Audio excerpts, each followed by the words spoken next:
competitor, he's going to put competitors on the field. He's not going to put anyone on the field that doesn't know what they're doing or is not passionate about the game of football. So that's one thing I can definitely promise you. Yep, Jeff is the Mad Max of the Raider Nation.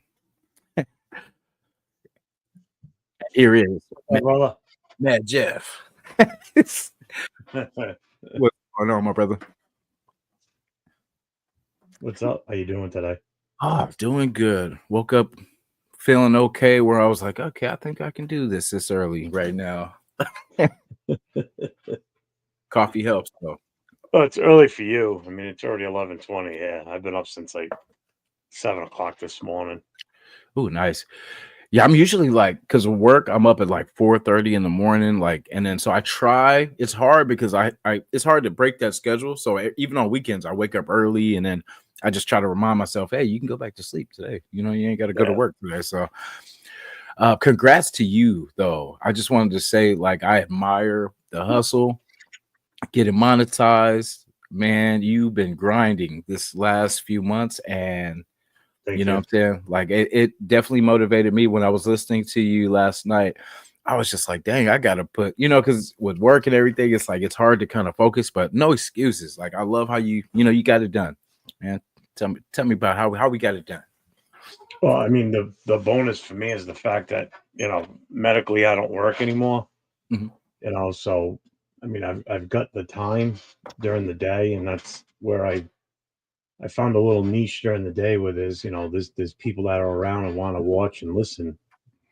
So I definitely get together with Chris for Raiders, and the two of us usually go on during the day at certain points, and I got no quit in me. So like once I put my mind to something, that's it. It may take me a little while, but I'm gonna get it done. I think a lot of it just has to do with the group of guys that I got in with. As far as them helping, push me out there. And I think I got in at the right season, to be honest with you. I mean, there's so much content after this season. It was easy to get on and talk about this team when there was so much dysfunction and, just uncertainty as to what was going on. And everybody's got their own crazy, wacky ideas on what they think should happen with the team. So it was like, it's just a perfect fit. It's like I couldn't ask for a better time, to come into this.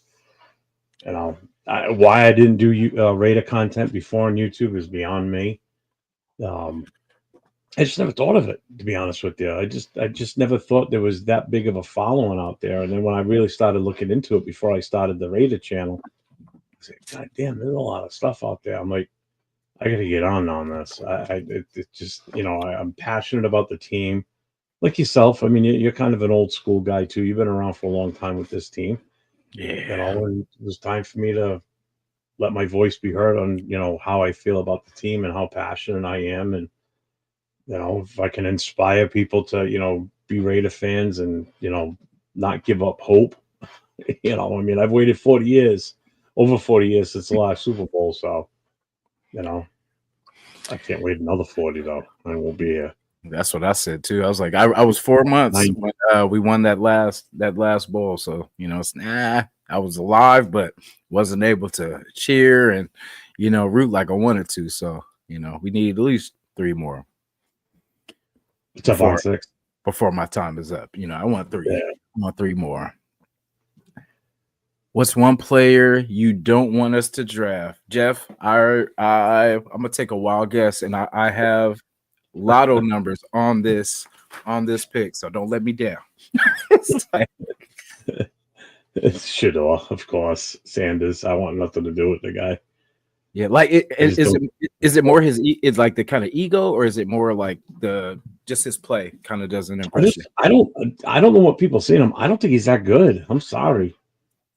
If he would have done the same thing with the team, like if he would have gone to Ohio State and done what he did, and able to be successful and win a championship, or be at Notre Dame, who's like one of the highest level out there, just because of it's Notre Dame. You don't get to Notre Dame by being a slouch. I mean, you earn watching the cats in the background. They're fighting on They're getting it on. the They get bored. They get bored with no football on Sunday, so they just the spar. second one just came out of nowhere and pounced.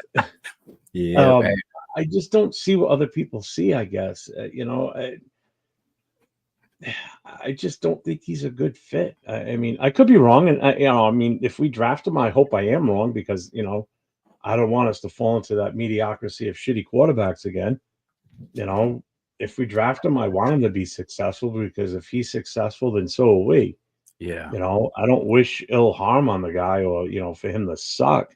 Mhm. Especially if we draft him. I mean, I want to see him succeed. I don't want to see these kids fail when they come out of college.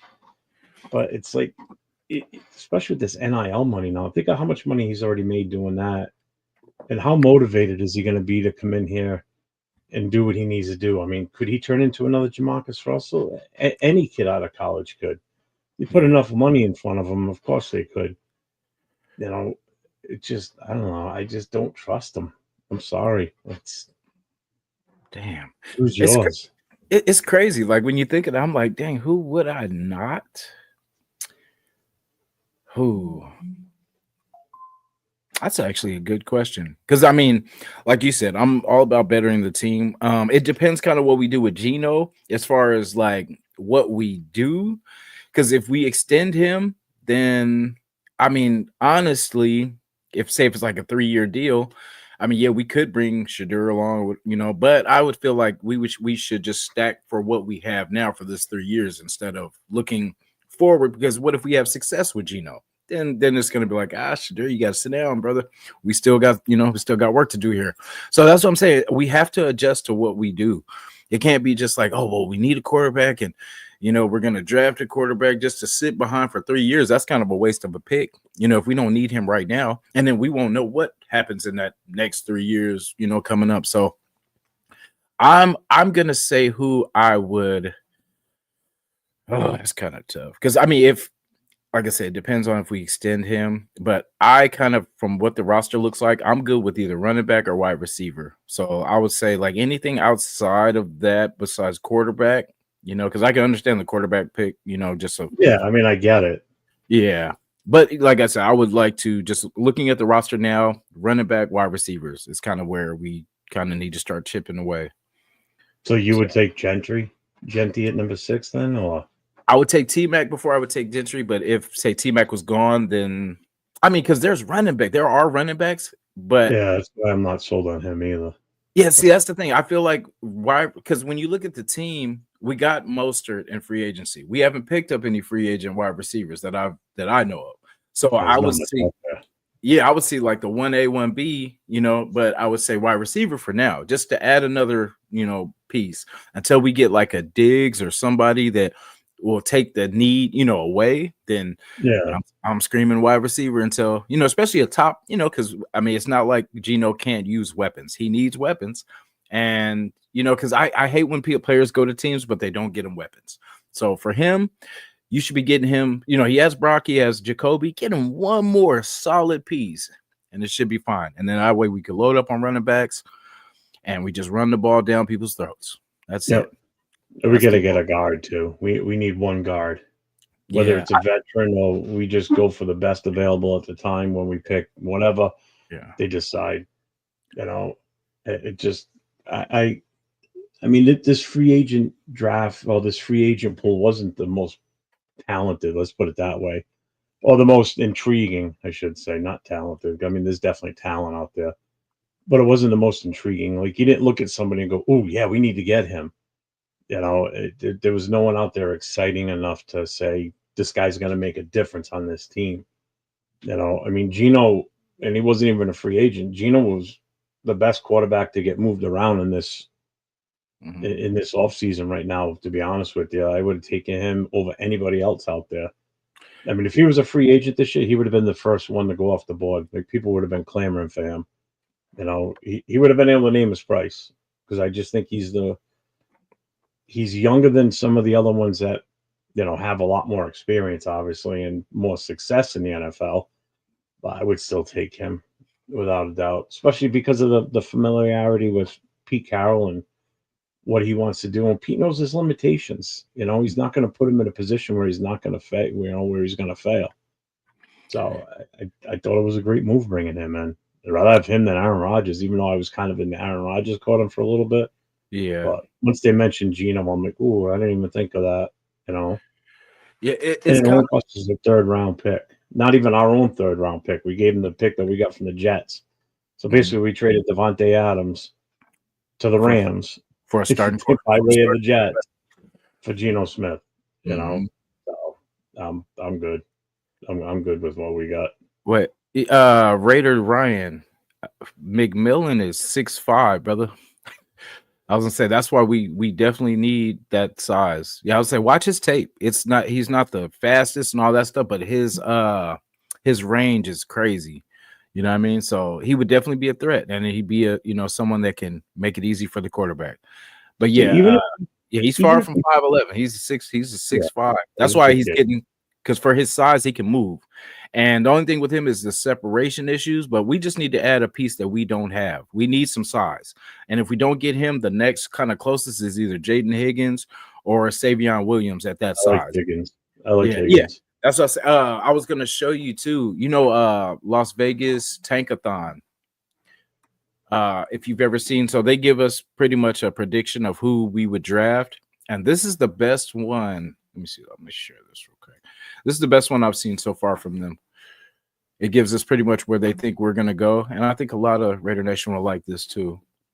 Raider Ryan, you're off by almost a half a foot. Yeah, I was going to say he's a big boy. That's why it's an element that we don't have on this team. So that's why I say we need a big target for, imagine him, Brock, Jacoby. We would be okay. We'd be able to do that. So as you see on here, they have us getting Ashton Genty at 6, Jackson Dart at 37, and then Jaden Higgins at 68. You think Higgins will last that long? No. I hope so. That's why I definitely wanted that other. If we could get another second or another third, that would be raw. But I mean, if it went like this, we did get Genty at 6, we come back, get our maybe quarterback for the future later on, and then Higgins, a big target, big hands. You know what I'm saying? It definitely, I'd be good with that. 3 solid pieces. Yeah, the only downside is we still need a linebacker too. Oh yeah. They just do the first 3 picks. Yeah. But if I had my way of doing it, I know someone asked, what would you do with the 6th pick? I would turn it into the 12th pick. That's what I would do. Yeah, I was gonna say this is probably because at 6, that is a little rich, I feel, for wide receiver and kind of running back a little bit. Could be, we never know how it kind of turns out, but I feel like we could trade back, get a second, or get a third, somehow, some way. Say we trade it back to 10 and then trade it back to 12. Bam, a second, a third. Then we do our thing. Then we get busy. Yep. And the reason I say 12, because I think 12 is an easy number to grab because of who number 12 is. It's the Cowboys. And I know they would love nothing more than to move up to the early part of that, the first round like that. It's a 6 position move. So if we could get a second rounder on top of swapping picks with them, so that gives us 2 second round picks. Then I would even trade the 12th pick back further in the first round between like 18 and 23. If you could pull it off with one of those teams in that block for another second round pick. Then when it comes to your pick, so say you end up with the 20th pick. At number 20, you pick, and now you got 2 picks, actually 3 picks in the second round, plus your third rounder. I mean, because between the second and third round, that's the heart of the draft, really. That's where you're going to get those guys that are still going to be legit starters and are going to have an immediate impact on the team, just based on the talent that's in this draft. That's kind of how I would work it. I want as many second and third round picks as I can get because we've still got a lot of holes. You got a wide receiver you need, a future quarterback, running back. Definitely I would try and go for the best available linebacker, because at number 6, the only way I would probably make that pick at number 6 is if it's Mason Graham or if, God forbid, if Travis Hunter fell us to number 6, I would take him because of his pure athletic ability. You know, I mean, the kids got it. You know, but I would draft him with the premise that you're playing cornerback. You know, you'll play wide receiver when we say you're going to play wide receiver. You know, Yeah. we'll do like we do with Woodson. We'll put you in for a few trick plays here and there, but it's not going to be a steady gig for you. Your primary is going to be you're playing the secondary, whether you like it or not. That's the Yeah. deal. You know, can't let this kid come in and dictate and say, "Oh no, I want to play wide receiver." No, you're playing there. Your talent's too good. Can he play slot nickel? That I don't know. I you know what it is? I don't know enough about secondary positioning, and I know players, you know, but as far as like the intricacies like that, I mean, the guy to ask that would be like 805. Real talk, right? I mean, he would have answered that in 2 seconds. He would have said yes or no and told you why. You know, Nice. I'm not that, you know, I'm not that in depth with, you know, who can play, you know, slot, who can play nickel. You know, that's not my forte. Like I can't get into it that deep. I can give you my opinion on players, but as far as like where they're best suited, especially on defense, I mean, my thing is offensive line specifically, and even D line. You know, that those are my kind of like my strong points. That's where I know I can have value and add value to content and to, you know, to questions. Yeah, You I know, played a little but wide I receiver, would so I'm still definitely say, biased when it comes to the wide receiver pool. But yeah. See, I mean, everybody knows their limitations, or they should at least know their limitations on what they can talk about. You know, I'm not going to get on go on someone's show and they say, "Oh, what type of wide receiver do you think this guy is?" You know, or this linebacker. You know, is he better in the pass? Or I couldn't tell you that. I don't watch it enough. Not that I don't watch the games. In all honesty, I watch the offensive line when we're on offense more than anything because I like that's position I played. I played center. I played tackle. You know, in high school. I didn't go to college, but I played semi-pro in that position. So it's like, you know, I'm familiar with it, especially going against adults, not just high school kids. You know, when you go up against, you know, full-grown adults that are a lot bigger and stronger than high school kids, it's yeah, a different aspect. You know, you play a different game at that level. oh yeah, You know, I mean, plus you're playing against kids that were former college players that just couldn't make it in the NFL, and they're playing in this league. You know, but I mean, definitely. I know my limitations. Yeah, when it comes to remember when we were watching the Zabel and the guys, like, you know, it's some things. So for DBs, with the drills, I look for how easy they hand catch, not body, you know, not basket catching, but they snatch the ball, because that's what I look for DBs. Not knowing someone that's going to bobble, that means they can't catch that well. I want to see good hands. I want to see, Yep. you know, that you can snatch the ball out of the air. And for the linemen, I just want to see dominance. I want to see that you, like when we were saying, when we were watching the guys, you know, go against the guy, how they were throwing the guy out of the way. I want to see that. Yep. Don't hold nothing back. Don't sit there like you got to play soft and I don't want to hurt him. No, you're playing for your life, you know? So that's what I look for in that. Quarterbacks, I look for poise. You know, no matter what it is, the one I think of the most is like Donovan McNabb was always up and down. Like there was never consistency.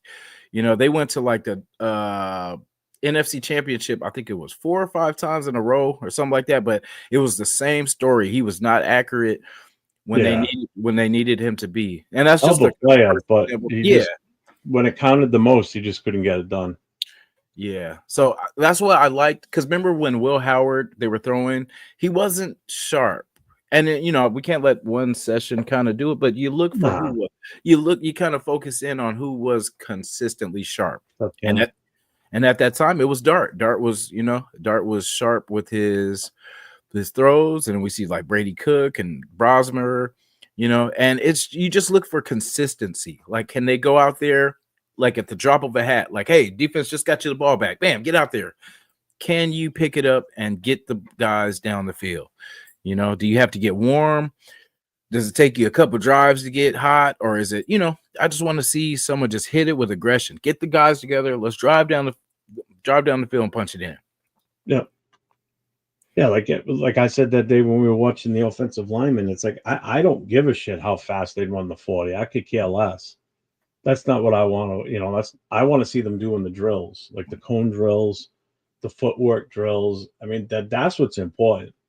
Can they follow the directions that these NFL coaches are giving them on what to do for a shot? Are they having to redo things and are they getting their hands in the right position when they're supposed to be like, doing the motion, like pretending you're blocking and shit, that's the stuff that interests me. Mm-hmm. I like those drills.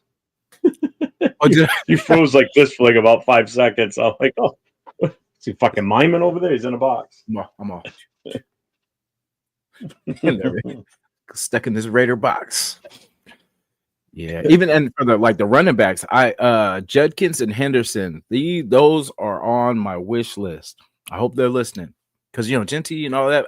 Genty's cool. Like I just something about Henderson and Judkins, just the way that they move is something that they glide so easy. You know what I'm saying? Like it just reminds me of Josh Jacobs, what we had with him.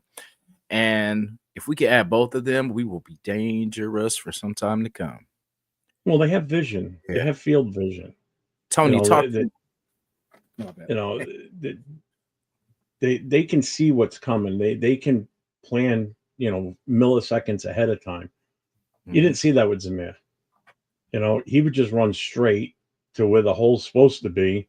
And if it was there, it was there. If it wasn't, he ran into the ass of one of his offensive linemen. He made no cuts. His field vision was horrible. We didn't see anybody making any real cuts out of the backfield until McCormick started playing.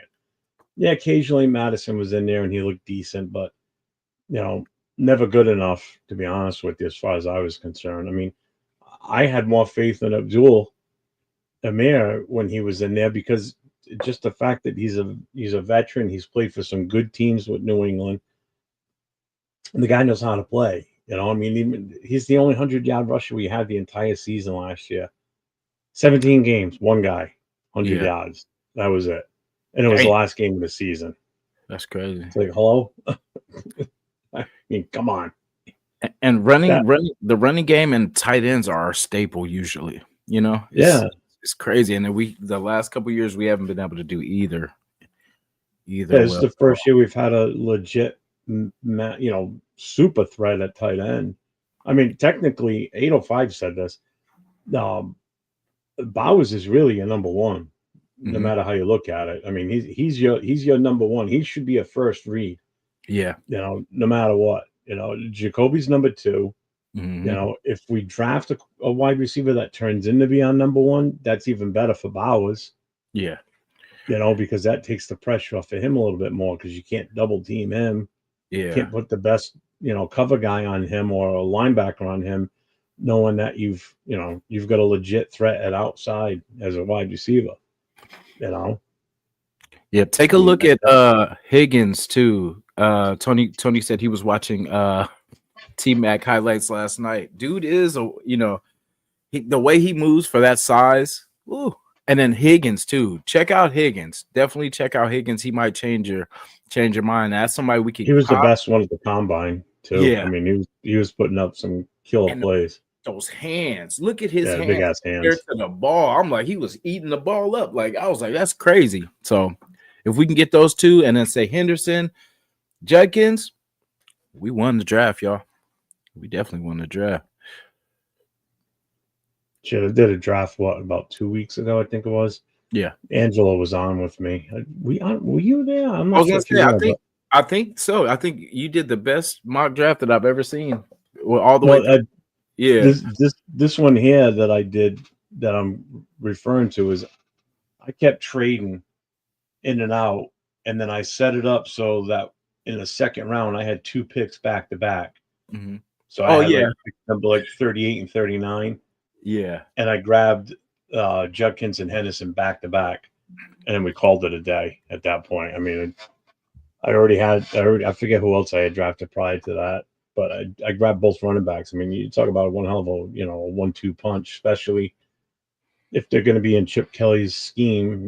He knows what he can get out of those two. You know, is Howard, because I know everybody's like, oh, we should get Howard too, because that was his quarterback. But is Howard the answer? I You wouldn't know, say. Yeah.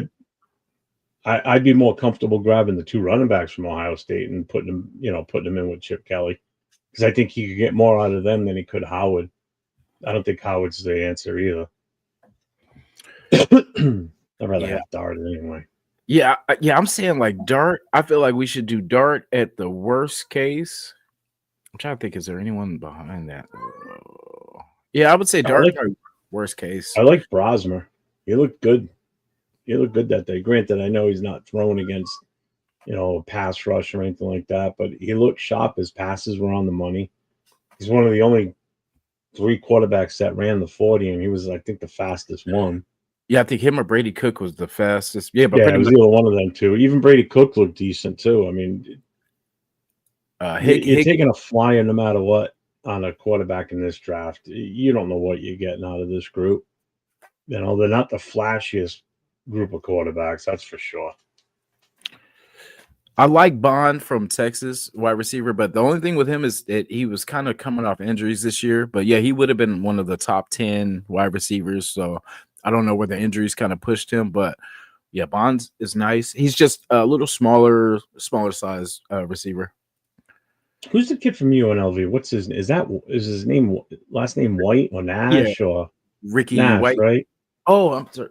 No, Nick Nash is from San Jose State, and what's his name is from it's something White then. Yeah, Ricky White is the UNLV. I know people have been talking about him a lot, and I know in a lot of my mock drafts I ended up, delaying grabbing a wide receiver, and that's who I usually took later on in the draft. Yeah, was him. Yeah, let's go. We could do a mock too if you feel you're feeling like doing one. It's your show, whatever you want to do. Well, I feel. And make sure anybody that's in from my channel, make sure you get over to Jason's and hit the subs, the thumbs up, notifications, because he's just like me in a way. A lot of times he'll just do a pop up out of nowhere. I'll see a notification that he's on. Like I didn't even see the Instagram message from you. I just happened to see that you were on, so I was like, oh shit. And then I saw the Instagram, so I'm like, all right, yeah, I'll message him.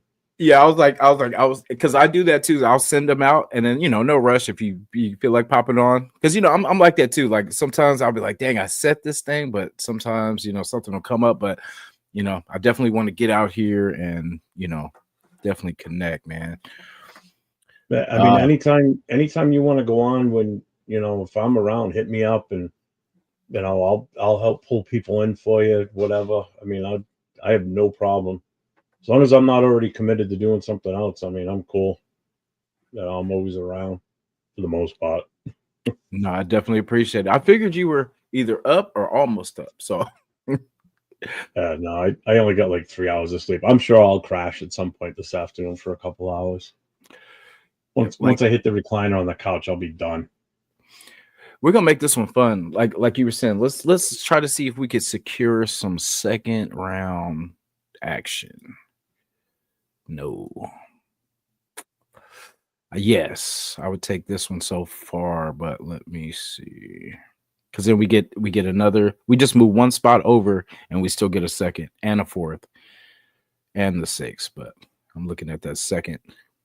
Let's see what else. Oh yeah. Okay, so we'll go with this one just to get that second. All right. Okay. Now there's no offers yet, but we got some good pickings right here. We got Travis Hunter, Ashton Genty, Tet, Armand Mimbo, Will Johnson. I'm just going to focus on kind of what we can see right here. A lot of good pieces. Matthew Golden, Jahai Campbell. Hey, your family, knock it off. All right. So let me see. I'm gonna go back to the chat too. While we're on this page, I'm gonna go back to this page. Hey, your brothers. Oh. Okay. And let me see. So what are we thinking, y'all? So who went already then? Oh, in fact, let me go. So far, that's Actually, crazy. drafted players where it's showing high. Put it on show. It'll show them. All right, and that works too. Oh, there we go. Bam. Or Yeah, that works. And then Okay. just scroll down and you'll see it. Okay. And then let me see. What's at the bottom? Whoops. Sorry about that. There we go. Okay, so with you know what? This already made this easy for me if it was me because both quarterbacks are already gone. So it's like, sweet. Don't have to worry about them. Mason Graham gone, Shadur gone, Will Campbell gone. That's kind of, I think this is really literally how it will go. But it looks good because look at the options we got. How did we move to number 7? Oh, no. Oh, because we took the trade with the Jets to go one spot over. And what did they do? And what did they take? They took the tight end. Tight end. Yeah. I think they wanted Bowers, if I'm not mistaken, last year, and then we got him. So yeah. Haha. No. Okay. You know, So we got lucky that there were that many teams that needed a quarterback last year because we never would have gotten him. He shouldn't have made it past the 3rd pick. In reality. Yeah. Nice. Excuse me. Had a hole in my lip. Okay. All right. I mean, this is a tough one. I mean, I know I said earlier I would take Travis Hunter, but I mean, if we're trying to, so is your goal to get more 2nd-round picks in this one? Yeah. So we got one more so far. So we picked up 42. Oh, all right. So that and we got an extra 4th with 110. So got some good meat right there. And that was only moving back one position. Yeah. That was the best kind of trade that they were offering. I mean, I'm willing to bet if you offered the Cowboys the 6 for the 12, or the 7 for the 12, they would fucking take it and ask for a 2nd. Let's see here. Let's see what we can do. Okay, let's go Cowboys. Staying. Okay. So we get the 12.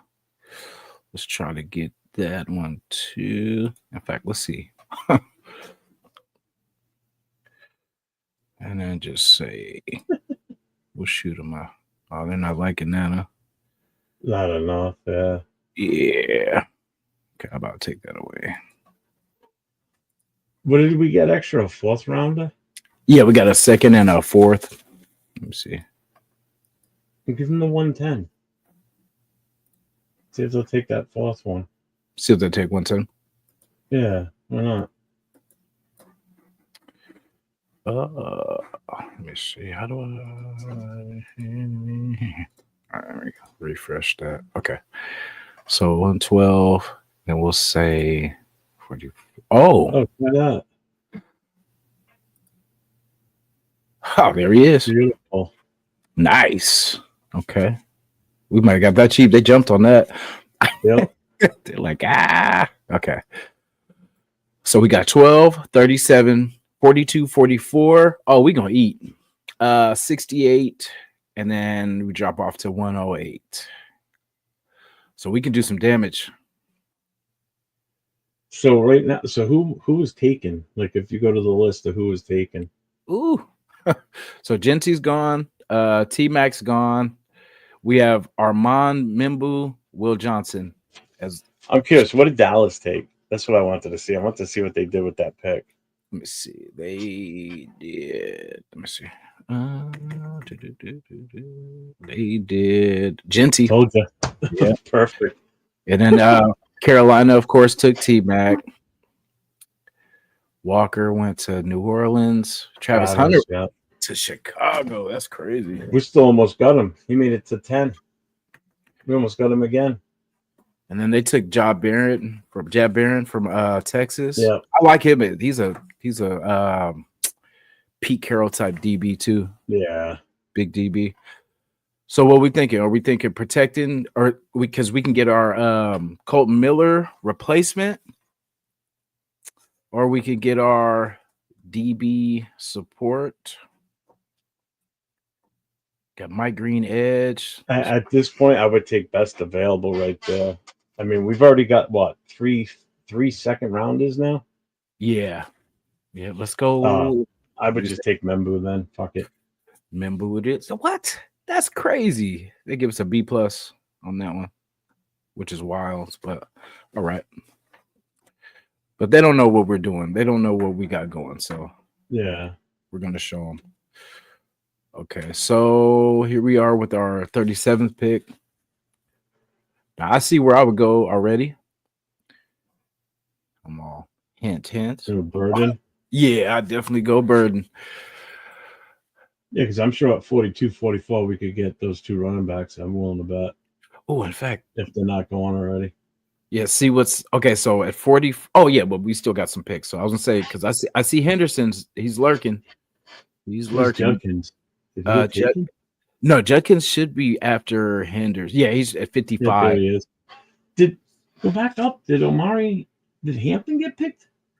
Was he still out there too? Did I see? Oh, he got picked by. Let me see where'd he go. Let me see where he went. Someone got him though at Hampton went to Cleveland. Nick Chubbs and him. So my goal is to try to get Burden, Henderson, either Judkins or Dart. So like any three of those four, I'm gonna try to get. You might still be able to sneak Dart in at 68. I hope so. Yeah, let's try it. We're gonna try to go with Burden. Go with Burden.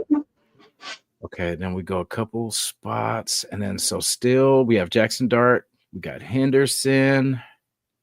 Oh yeah, we could double. We could double that. Let's do it. We could go Bam, and then get Henderson with the next one, and then hopefully Judd. Oh shit, I wasn't paying attention to those. I was trying to get this pick in. And then bam, we go 45 with Henderson. Yep. So far, so good. Okay, well, I bet Judkins is going. I know. Oh, if he's there. Let's see.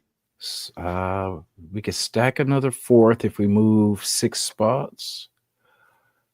I would look and see if Judkins still available for us. Let me see, Judkins. Oh yeah. Oh man, I'd just be taking him right now. Yeah, it's a no-brainer. Now, Jesus guys, Christ. Look at the grades how they jumped: A+, A+, A+, B+, B+. Mm-hmm. Now, for us, just knowing our team, just knowing the future, we are set at running back, and we are not so set at wide receiver yet, but. Yeah, we'll keep that. Okay. So there was a big gap between 68, but we secured what we needed to secure. I would take the show off now. Put it to hide. Fuck it. For sure. It was just that first round, that early picks that just made a big difference. Yeah, so we have our tackle of the future. We have one of the wide receivers that can help this squad. He's very elusive. That's the thing. He's size-wise, he's not what T-Mac is, but he can get it done. So we got our tackle, we got our wide receiver, we got our quarterback, we got our running backs, plural. Oh, is Higgins still out there? I think that's who I was. What's out there for linebacker? Let me see. We got Demetrius Knight. Oh, Chris Paul still? Yeah, it's still early. No, it's not that far off to take him. We're at 108. We're at 108. Yeah, I was gonna say he's pretty much in this spot, in this range. I was talking like Chris Paul. Oh, you like Chris Paul? We might be able to squeeze even Kaiser. Even Kaiser's still available. We could get him a little bit later on too. Let me see. How about corner then? Oh yeah, no, stay with wide receiver. Let me see. Nothing really. It's kind of ugly. There's Ricky White though, but it's a little bit later. Yeah. Let me see. What you said, DB? Let's check it out. Kobe Bryant. Oh, he's still available, huh? Yep, it's gonna be close in that other range with Dang it. Let me see. What do we have after 108? What's our next pick? I can't see it. After 108 is 110, so we can double Oh up. shit! Yeah, So but we're look, pretty much picking back to back. yeah, look right here though. We got Shamar Turner still there with D line. You think we're good on D line, or should we go edge? I think we should be all right there. Yeah. I know we're going to be okay on edge. Okay. I mean, depth is always still nice, but we still need potential starters. Yeah. You want to go DB? Because we got D. We go DB. We can go linebacker. But then we got the double up, so we can whatever we. If there's two, we're probably going to get them both. Because this is what the board looks like. We got edge, another tackle. What's the word on Demetrius Knight? I mean, why is he still there? Yeah, that's a good question. Let me see. Like, is there any notes on him? I don't think they do it on this site. Let me see. Do they? I wonder. Let me see. I wonder if they do it on this one. Now. I know they do it on the Pro Football Network one. Let me see. I can bring that up. Yeah, let's see. Because I've seen his name a lot too. I feel like he's a bigger backer, but I want to say like 6'3", if I'm not mistaken, or could be thinking of someone else though. I'm glad we did all that kind of in those rounds though, because now once you look at everything now, it's kind of like it's getting a little slim pickings. All right, so his notes. Let's see, 6'1", 235 pounds. 6'1". His rating scores an 8.09. So he's a seasoned linebacker with a robust frame and notable arm length, bringing extensive experience from tenures at Georgia Tech, Charlotte, and South Carolina. His adaptness in reading plays allows him to position himself effectively, while his strength and hand technique enable him to shed blockers and disrupt offensive schemes.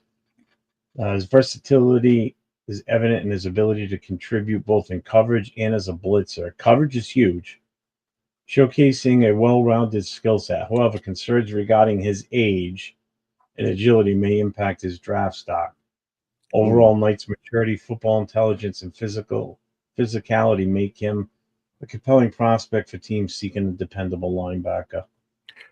That sounds like Pete Carroll's type. I don't know about size. I don't know how old he is. It doesn't say. Yeah. Dang.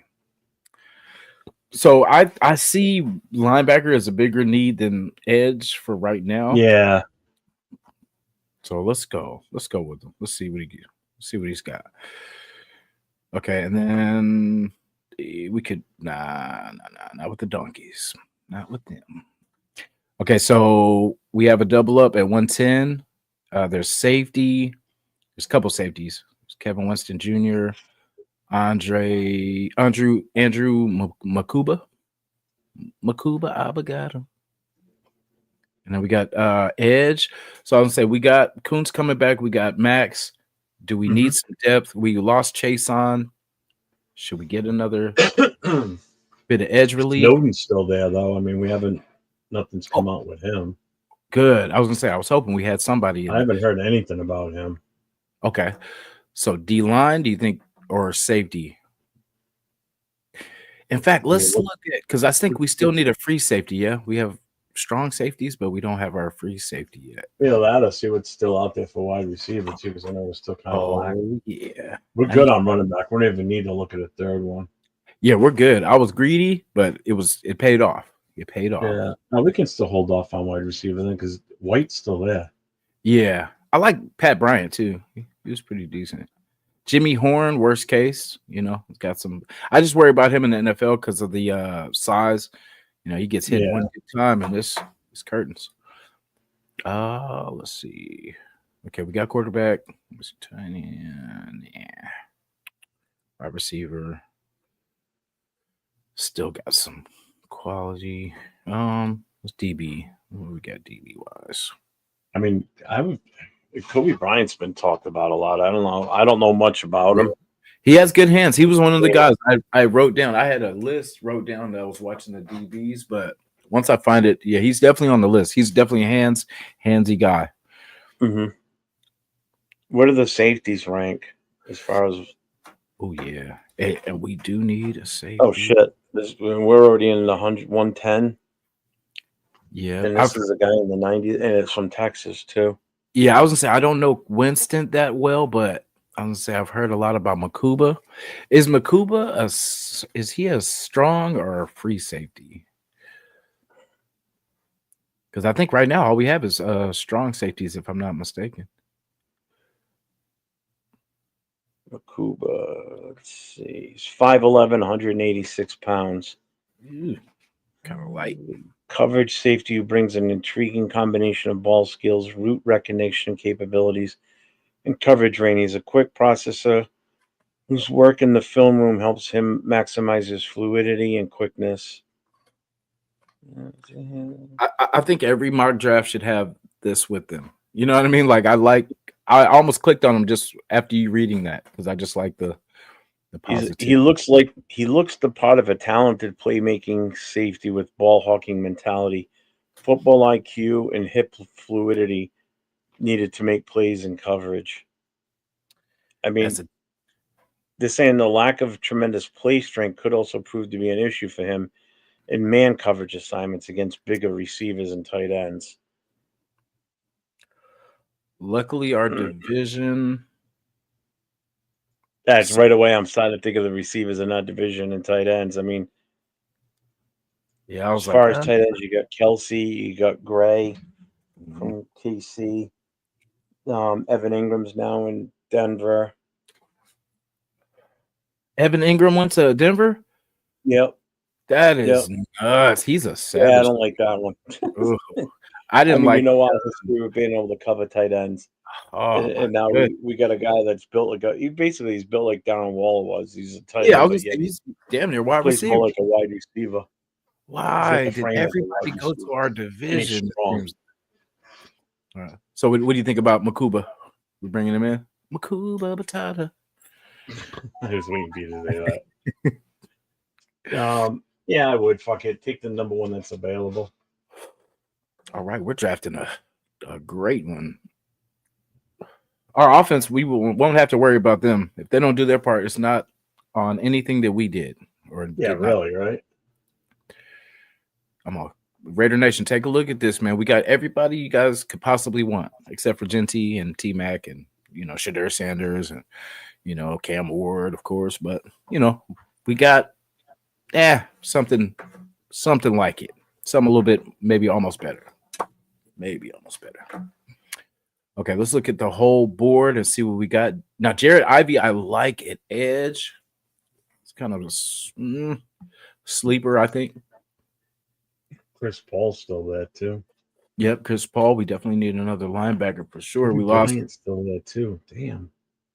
Yep, let's see if we can. Ooh, that might be. Okay, so we got a linebacker. So should we go DB just to spread it out? Or Devin Neal's still there, too. Good Lord. Yeah. We could. I'll say I know, but if we take a third one, they might crucify us for that one. Yeah.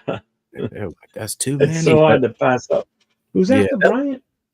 After Bryant is Ollie Gordon. Motherfucker. Mm-hmm.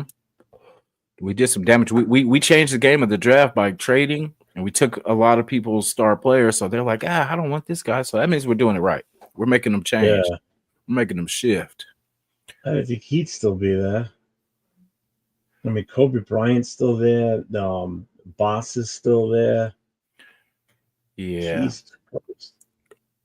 And then we do have. So when you think about linebacker, we got Gaynor, we got Bernie, we got what's his name, Eckenberg.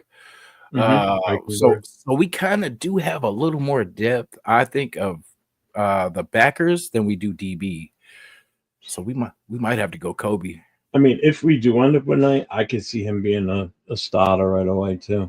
Yeah, and then I think he's automatically already better than most of the ones we have in house. Yeah, and then like how we lost Spillane, we lost Diablo, even though you know not much of a loss. Go to offensive. Well, it only shows it as a tackle. Yeah, interior. There you go. Yeah. Frazier's not bad. Excuse me. Yeah, I like Miles Frazier. Damn, that's crazy. You fell a little bit. Yeah, but either There's way. one in the draft I hope we end up taking a shot at, and that's the kid from Georgia, Truss. Oh yeah. Ooh, let me see. Is he? Someone might already got. Yeah. Ooh, I think somebody already got. No. Let me see. Let's see if we can see him real quick. Truss.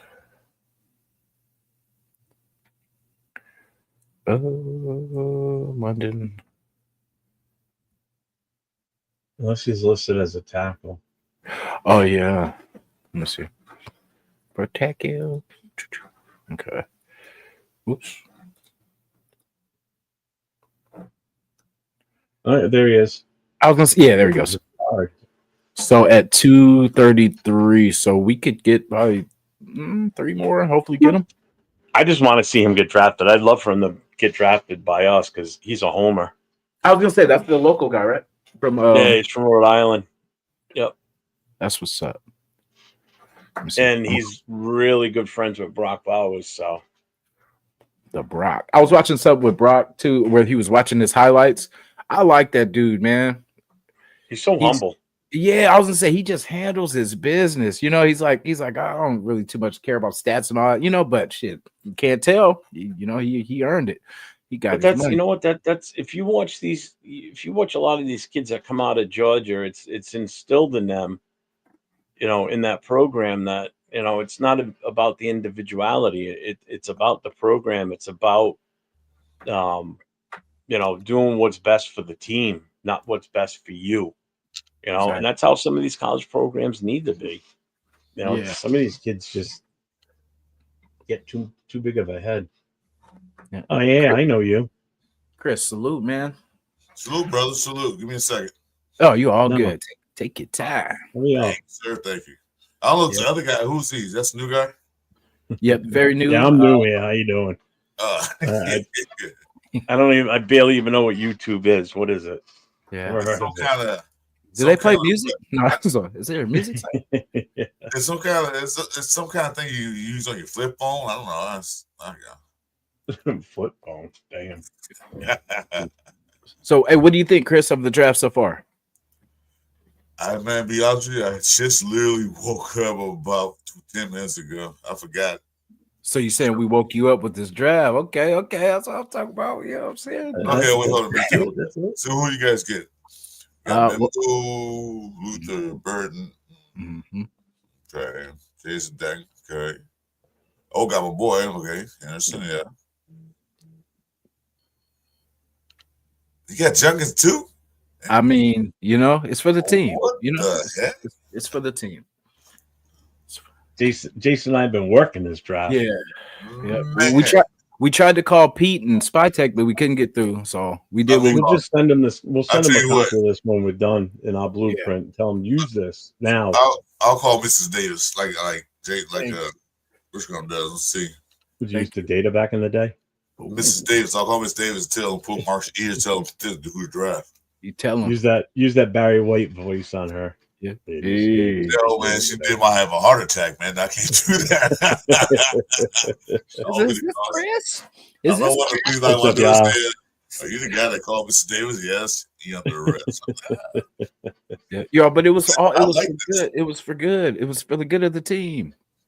I like this. So we got a safety, and you did an attacker. So you did a linebacker. Yeah, I like that. Those are things we really need because we need a free safety. I heard you when I was walking out. We need a free safety. Yes, because guys, we got a box safeties, and I played a little free safety too, so I kind of have some bias. Some of my favorite safeties: Ed Reed. Dang, I can't think of his name. What's the dude that used to play for Seattle? And then he gave the finger to him when he broke his leg because they wouldn't give him the extension. God dang it. He was part of the Legion of Boom, though. Not Chancellor, not Cam Chancellor, but the other one. The light skin with the braids. Because Cap Johnson won me all the headline news. I can't remember his name. Damn, what's his name? Because he gave Pete Earl and them Thomas. Earl Thomas. Thank Earl you. Thomas. He said. Earl Thomas. Okay. Yeah, him. I never would have guessed that. Of course, Palomalo, but like just Dawkins. Those are the safeties that I like. The Steve Atwaters. You know what I'm saying? Like the ones that get it done. Atwater. Because it seems like our safeties were chasing people for like the last 10 years. It was never, anticipating where the ball was going. It was they catch it and we're chasing them. So I just want. That's what I said last night about the linebackers, Diablo. They're mostly chasing guys and getting the tackles. They wasn't breaking up flat passes or anything. So yeah, we need a ball hawk safety. Definitely so. Let's pick it back up too. I'm gonna get to the chat for everybody. I let it slip. I let the chat slip, but I gotta get it back. But we're gonna I'm gonna get back to the page so we can see what we got going. Oh, hey, and it's funny, everyone's naming what we're picking. So it's we're on the right track. Yep. Do any trades or this is like we did. We did trades at the beginning. We haven't done one in a while though. Okay. Yeah. We'll see. That's how we ended up with 3 second-round picks. 37, 42, and 44 are all second rounders. Oh no! Yeah, now I just seen them. I'm sorry, guys. I'm still trying to get my eyes. Well, it's all good. Today I'm an old man. I'm still amazed that we got Judkins 24 picks after we got Henderson. That he lasted 24, almost a full round later. My favorite is these two. You know what I mean? Burden. Yeah. I would have liked another option at wide receiver, but we could have did worse. Yeah. When you wait to the second round, you're hitting the next tier already of wide receiver. Go to Burden's specs. What's it? Does it show specs? That's not gonna show him. Yeah, I can get him on this though. Wait, to who for Burden? Yeah, because I never really heard. I heard Burden, but I never really saw his specs. Oh, he's top 3. Like he's one of the top 3 guys for sure. Because he'll be gone probably that second round. Because it's like Golden, I think, in him and Golden. It goes, T-Mac. Well, on Travis, T-Mac, and then on Pro Football Network they got T-Mac, Golden, Igbuka, and then Burden. Oh damn! So Burden and Igbuka are 28 and 29 in the ranks, so you could flip flop either one. Okay. The next closest after that is Trey Harris from Ole Miss, and he's ranked 43 overall. I feel like Burden's like 5'11" or something. Like he's a shorter, but Burden is 6 feet even, 206 pounds. He's a slot receiver with an impressive combination of speed, power, and agility. This past season, he showed that he's more than capable of taking on a high workload. His natural playmaking skills make him dangerous in space. He has ball skills to spare when allowed to stretch the field vertically. And as a route runner, he has shown progress, but still needs additional development. Granted, part of that comes down to the way he was used in college. But his route salesmanship still needs some work. He should end up being an instant starting wide receiver at the NFL level. He has some inside-outside versatility with the ability to thrive on jet sweeps and end rounds. And his yards after the catch ability is arguably the best of any wide receiver in the 2025 NFL draft class. So he's more of a slide deal, number 1 then. Yeah. That's it. We need number 1. That's what we need. Yeah. So on paper for Luis, we have one of the fastest DB rooms actually right now. I mean, we can always get better, of course, but we're not too slow in the DB room. It's just we got to get our guys because they were rookies last year.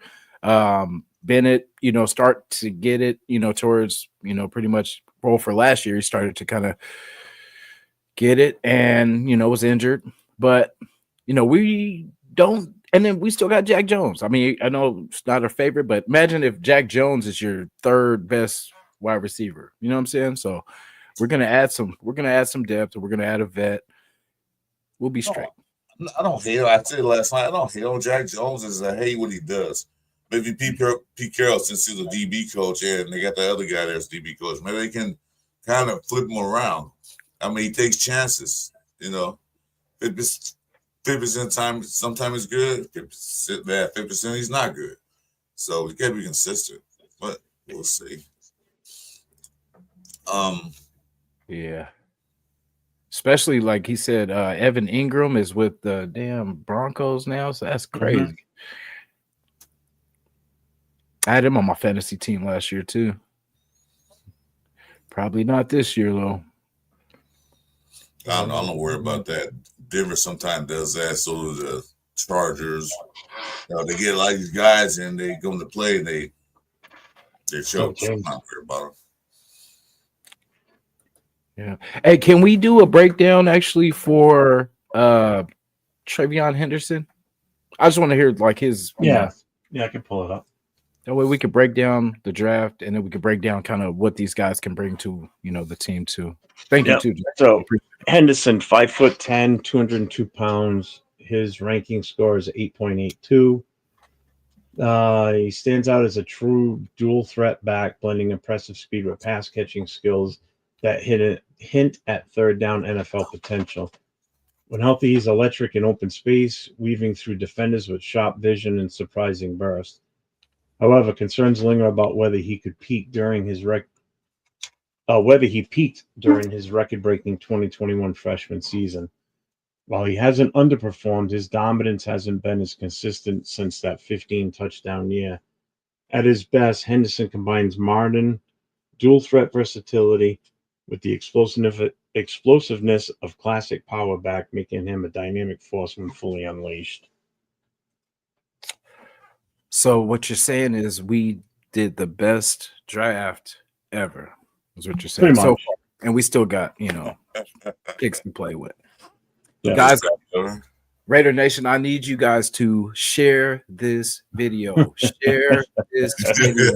Share this video until it reaches the Las Vegas headquarters, until it reaches whoever it needs to reach to get these guys on our squad. Jason, don't be so modest right now. Use hashtag Raiders.com and just hashtag their YouTube channel. Exactly. Being modest, Jason. Oh, I gotta go. I can't be in here with him. I gotta go. Yeah, all right. See you guys. Yeah. Spent enough time with him last night. Screw you too. I gotta ask. I missed the end of your stream. Who won? There we go. If you can see my face now, you can see my face. You can probably tell by that. Yeah, he lost. It's all right though. Hey, it's not all about points. You know what I'm saying? At one point, were you ahead? He's like, there's a reason I'm downing this Milky Bar oat drink. Try and wash this friggin' taste out of my mouth. AR, just hit him with the. I'm just here so I don't get fined. You know, I'm just here so I don't get fined. Anyways, gang, salute. You guys want to mock you off? Yeah, we got it. Enjoy the ride. At least I can see nobody stole your milk money, so you get your milk. You're all set now. Well, this is going down much better now that, anything after Vegemite is uphill, right? Ooh. Or downhill, if you whatever. You get what I'm saying. Yes, sir. Yep.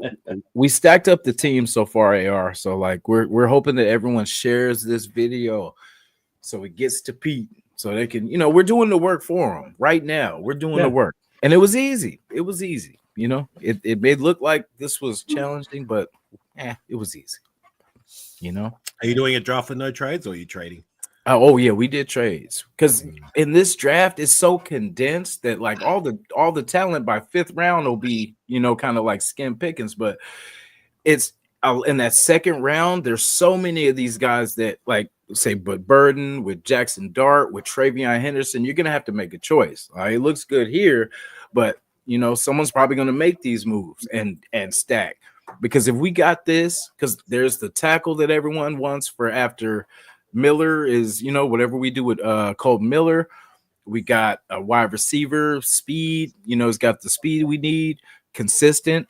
Jackson Dart, we got the backup, pretty much up and coming quarterback. We got our 2 running backs with Henderson and Judkins that fit the system that Chip Kelly, is probably bringing to the table. And then we got Knight, solid running back, not too agile, but he's consistent and he anticipates.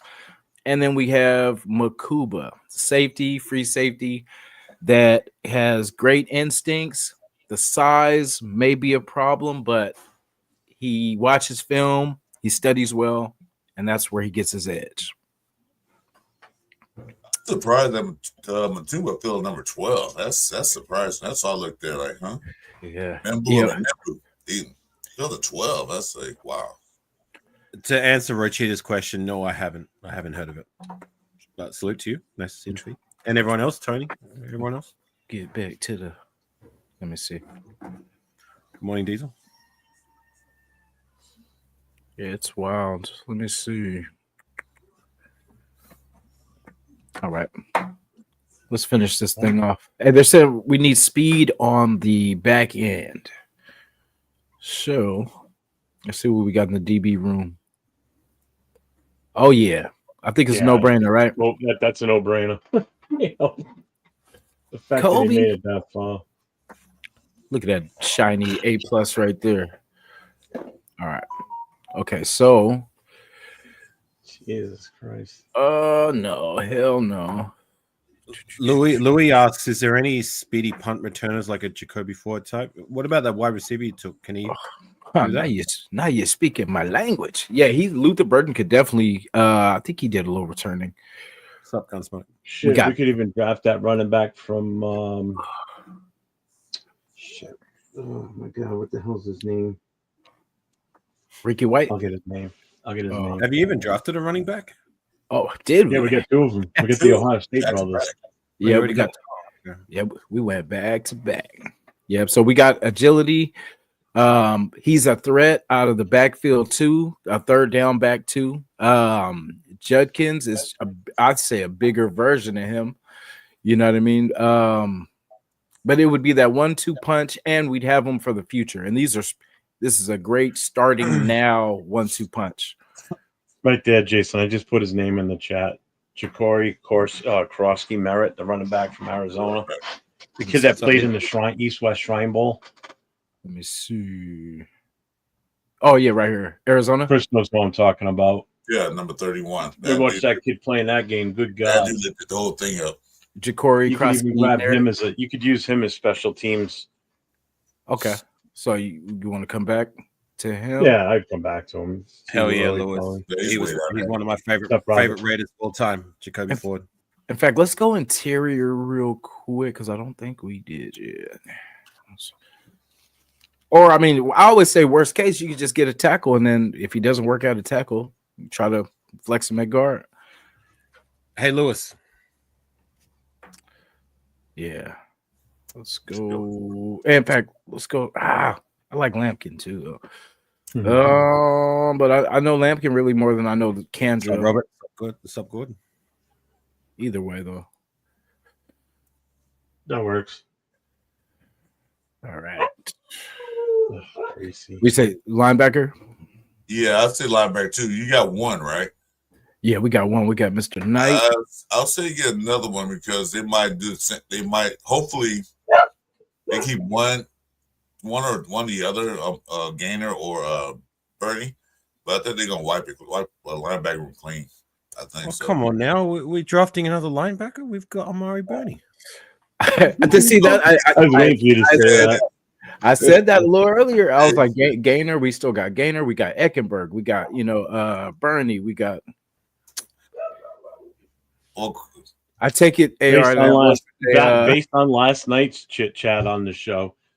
we have a plethora of linebackers that are potential starters, but I never even heard of Bernie until last night. Let's put it that way. We have the next coming of Matt Millen and Filippiano. What are you talking about? Yeah, you need to take another linebacker. I'll take it. I'm just messing with you, Chris. So what do you say, Nick Martin? He's the best. He's the best available. Oh, in fact, can we get one more, Jeff? One more on Nick Martin. Oh, on him? Yeah, just on Nick Martin. And yeah, Lewis, one of my favorite games of all time is that 2010 game where Jacoby Ford took over and pretty much won the game for the Raiders. The dog. Yeah. My wife's home. That's why she's going crazy. She knows she's outside. Nick Martin, 5'11", 221 pounds. His rating is an 8.49. He's quick. He's a quick twitch athlete who has excellent play speed and undersized linebacker, and had high production totals in 2023 before only playing 5 games in 2024. Ooh, I think he only played 5. He led the Big 12 in solo tackles with 83 and had 16 tackles for loss. Additionally, he is an effective blitzer who can consistently impact the pocket with 30 pressures in 2023 on 98 pass rushing attempts. He's a physical run defender who seeks out contact and can beat offensive linemen to make plays. The injury in 2024 means that he has limited college sample size with only 1 full season of playing time. Oh, he doesn't have the experience. I don't think he's played enough. Martin can play a little too out of control sometimes. It can miss tackles with a career 13.2 missed tackle rate. Yeah, I don't like that. Nah, I don't want drafting anybody that's got an injury history. Hey, as soon as they said that, I thought of Abrams. I'll give you a super chat if you can say the name of the 305th ranked linebacker. You'll see him if you scroll down. I'll super chat you. 5 Ausd. Keep going. 305. You said linebacker? Oh, he's there at 305. There he is. The guy from Miami. What's his last name? Mauga. Nope. Mauga. Nope. Jeff, you get one chance. Oh, Maui Wowie. Magawa. Nope. Maui Wowie. Maui Goa. That's what I said. I said Maui Goa. He didn't. No, he didn't. Oh, I said Maui Goa. Maui Goa. Goa. Magugu. Goonie Goo Goo. Goonie Goo Goo. Well, I like Bam Martin. Hey, we got to get him as a UDFA. Bam Martin. Bam. I like that name. Bam. That's one of Gruden's guys. Gruden's like, I got to get this guy on the roster. Yeah, exactly. There's a name like Bam as a linebacker. Oh, there's a kid in there that plays defensive back. His name is Calvin Woodson. So C. Woodson. I drafted him in pretty much every draft I had, like one of my last picks, just because of the name C. Woodson. I'm like, hey, it could, and he was a cornerback, so it could work. That running back there, that's my guy on Six's guy, Damian Martinez. Yeah. I'm all about bringing another. Right? I mean, I'm all about. We're gonna run the ball down people's throats. This is the year. We are gonna run the ball until they say stop it, please, and we're gonna just keep running. Just keep running. I wouldn't mind getting 3 running backs. I mean, like I said, wipe that running back room out. Yeah, I'm with you, Chris. I'm with you. I think this is the last of the kind of crucial group. I was gonna say there's still some good picks here. We got Jordan Hancock. We got Castro. Safety, I think. Edge, I think we definitely need another edge because I don't think we did yet. Yeah, why not? Yeah.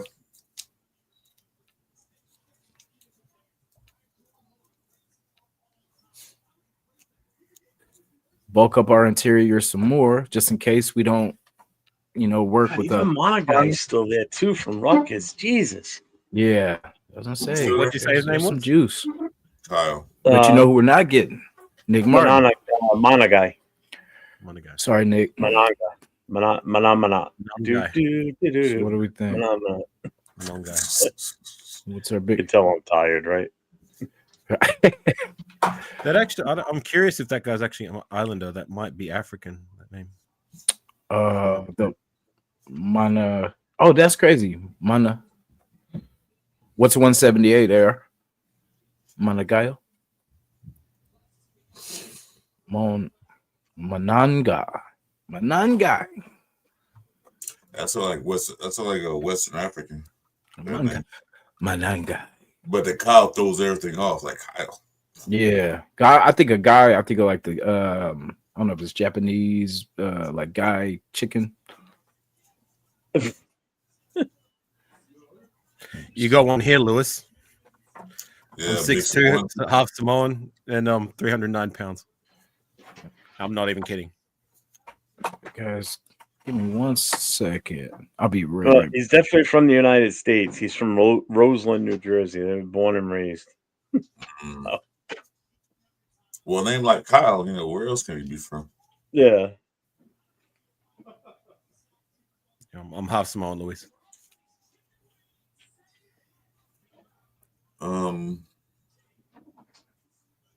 So far, got only two B's. B plus for Membu. That's crazy.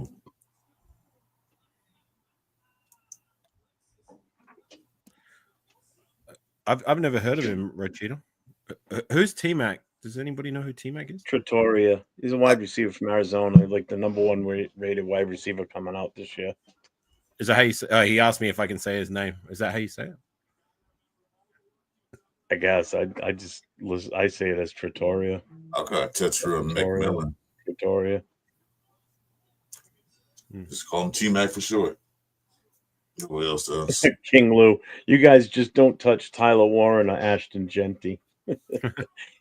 As a Bears fan, he wants them.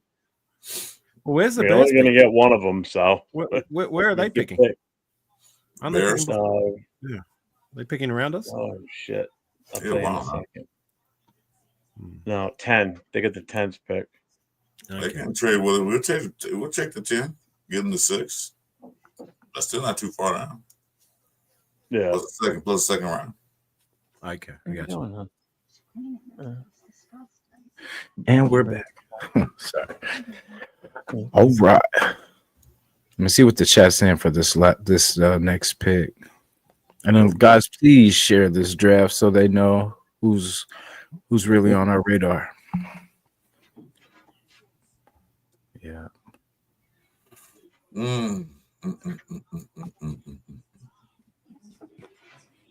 Show some love. So thanks, Diesel. My bad, AR. It's all right. That I gotta figure out how to fellow than I am. Nah, I gotta figure out how to get them everybody on the top side. Is that way? All right, so we're going in there. We're not gonna play around because I know we've been on the clock probably for about half an hour now. So 5 teams have already picked. You're right, though. No, come on. We've dropped to like 220 now. So pretty much it's best available. We could go running back, but I think let's go edge. Let's be responsible. Yeah, fuck it. Just go edge. Let's go edge. So now we got some depth behind Kuntz and Snowden, and well, Max is his own beast, so we know that. Tyree as well. Yo, I always forget. I forget about him. I don't know why, but I don't know.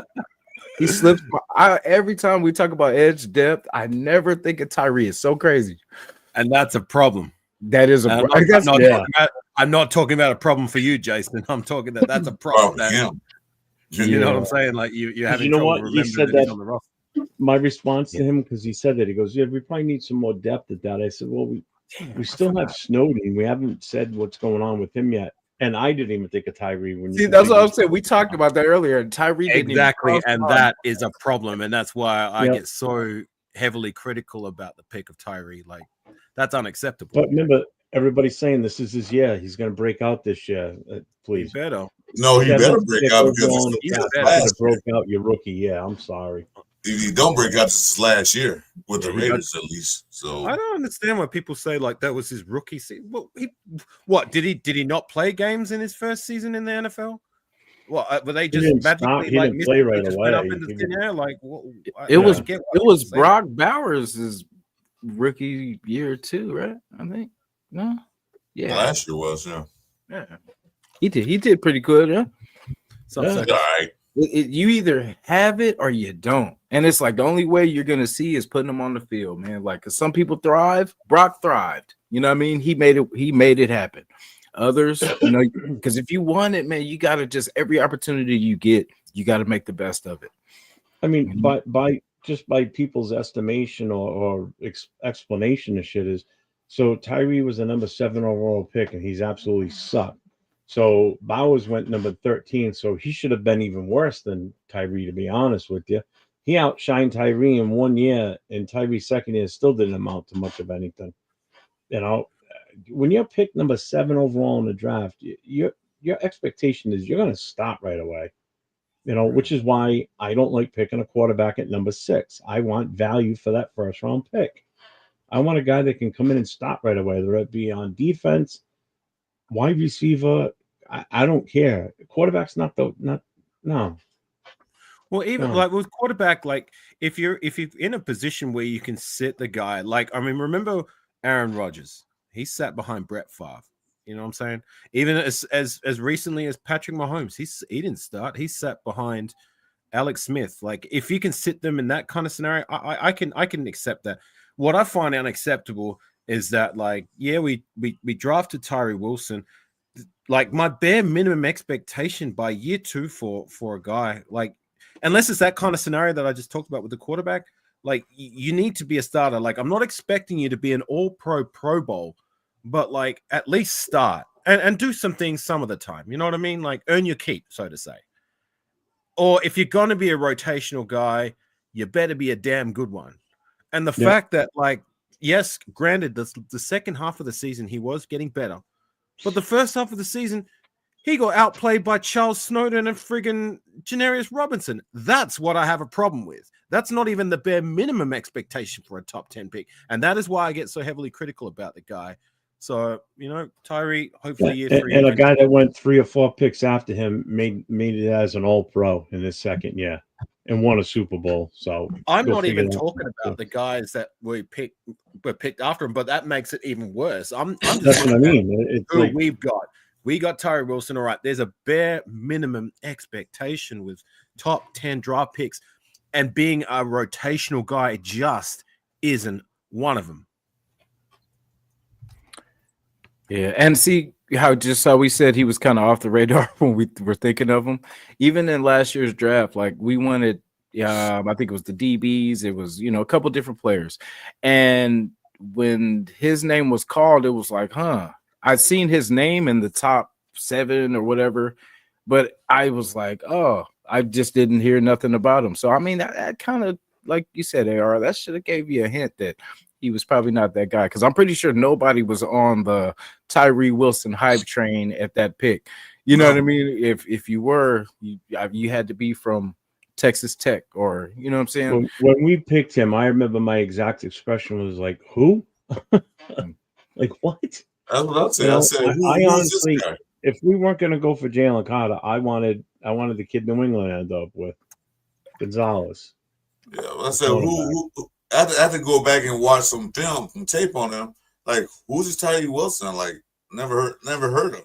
He didn't make a big splash in college. So what? Lewis is arguing in the chat that he's a good run stopper. Jalen Carter's off-field issues. That's the whole reason he moved up. It's the only reason he moved up. Lewis is bringing up the point that he's a good run stopper.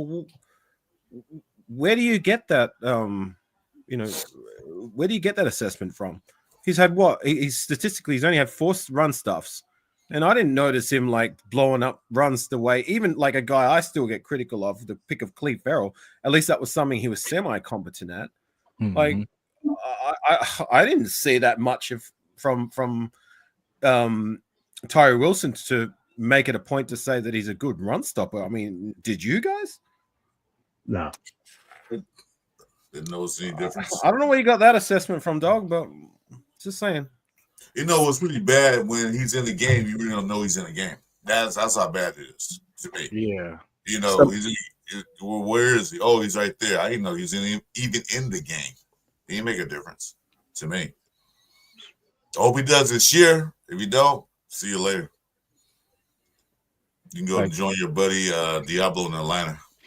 You just set up there. He can stop. He can run stop. I mean, you're implying that he's a good run stopper. I didn't really see many, if any, examples of that. Like, yeah, he's a superstar when he's not blocked. I can tell you that. When he goes unblocked, he's the best player out there on the field. Well, that's the case. Then we all go out there and do the same thing. We don't get blocked. Yeah, that's what I mean. That's the only time you see him do anything, when he goes through unblocked. You know, Just which is by the situation on run plays when he comes out and does good is because he wasn't blocked. It's called spy thing. Say, hey, draft me, man. Make sure I'm not blocked, and I'll be the best tackler in the whole NFL. Just make sure I'm not blocked. Make sure. And I'm sorry, Lewis. I just don't see it with them either. I really don't. And this is not an attack on Tyree Wilson. This is just how we've been drafting. Because Alex Leatherwood, I thank you. Thank you, Jess. This was a very confusing pick, and it's one of the ones where if you're a Raider fan, you hear the pick, you're like, oh well, maybe shit, they know something we don't know. Okay, and it doesn't turn out well because it's like he was not on the radar either. You know what I mean? It was kind of like who, not even. We reached for him. He could have made it to the second round easily. It wouldn't. You know what? It wouldn't have been as bad if he made it to the second round and then we took him because it's like, all right, second round. That's first round picks, man, is so valuable. And if you get, look at Almakowski. You can't see. I was doing that last night too. It was like, remember the old Leroy was here, looking over the fence at the ends. That's the thing about having Pete Carroll, and hopefully his experience can even help Patrick Graham with placing Tyree Wilson in the right place. Using him the right way. Because Lewis, you do have a point on that. Like if we use Wilson, I think they didn't have enough time last year to try to sort and figure it out. But in this offseason, that's what they should be doing, is figuring out the best way to use Tyree Wilson as a weapon, because he's there. He's on the team. So if we have to get something out of him, you know what I mean? So I think this coaching put him in linebacker. Hey, Jason, you can switch it around. You can put me at the bottom. Oh, shit. I'm sorry. My bad. I can go at the bottom, too. I'm so sorry. He's trying to climb by the... I was like, my bad. Nah, sorry about that, brother. Yeah, I think if we use Jason paused as well. Is this I say, like I said, I thought, like I said last night, I thought Tyree was used more like a Justin Tuck type role where he just lines up here all over the place so he can confuse the defense. Maybe they do that to him. I don't know, but you got to do something this year. Has Jason frozen? Like his camera? Is it just me? No, his face is frozen. Yeah, I was gonna say, he's been freezing every now and then, but his might voice be the Mary Jane. My bad. Freezing a little bit.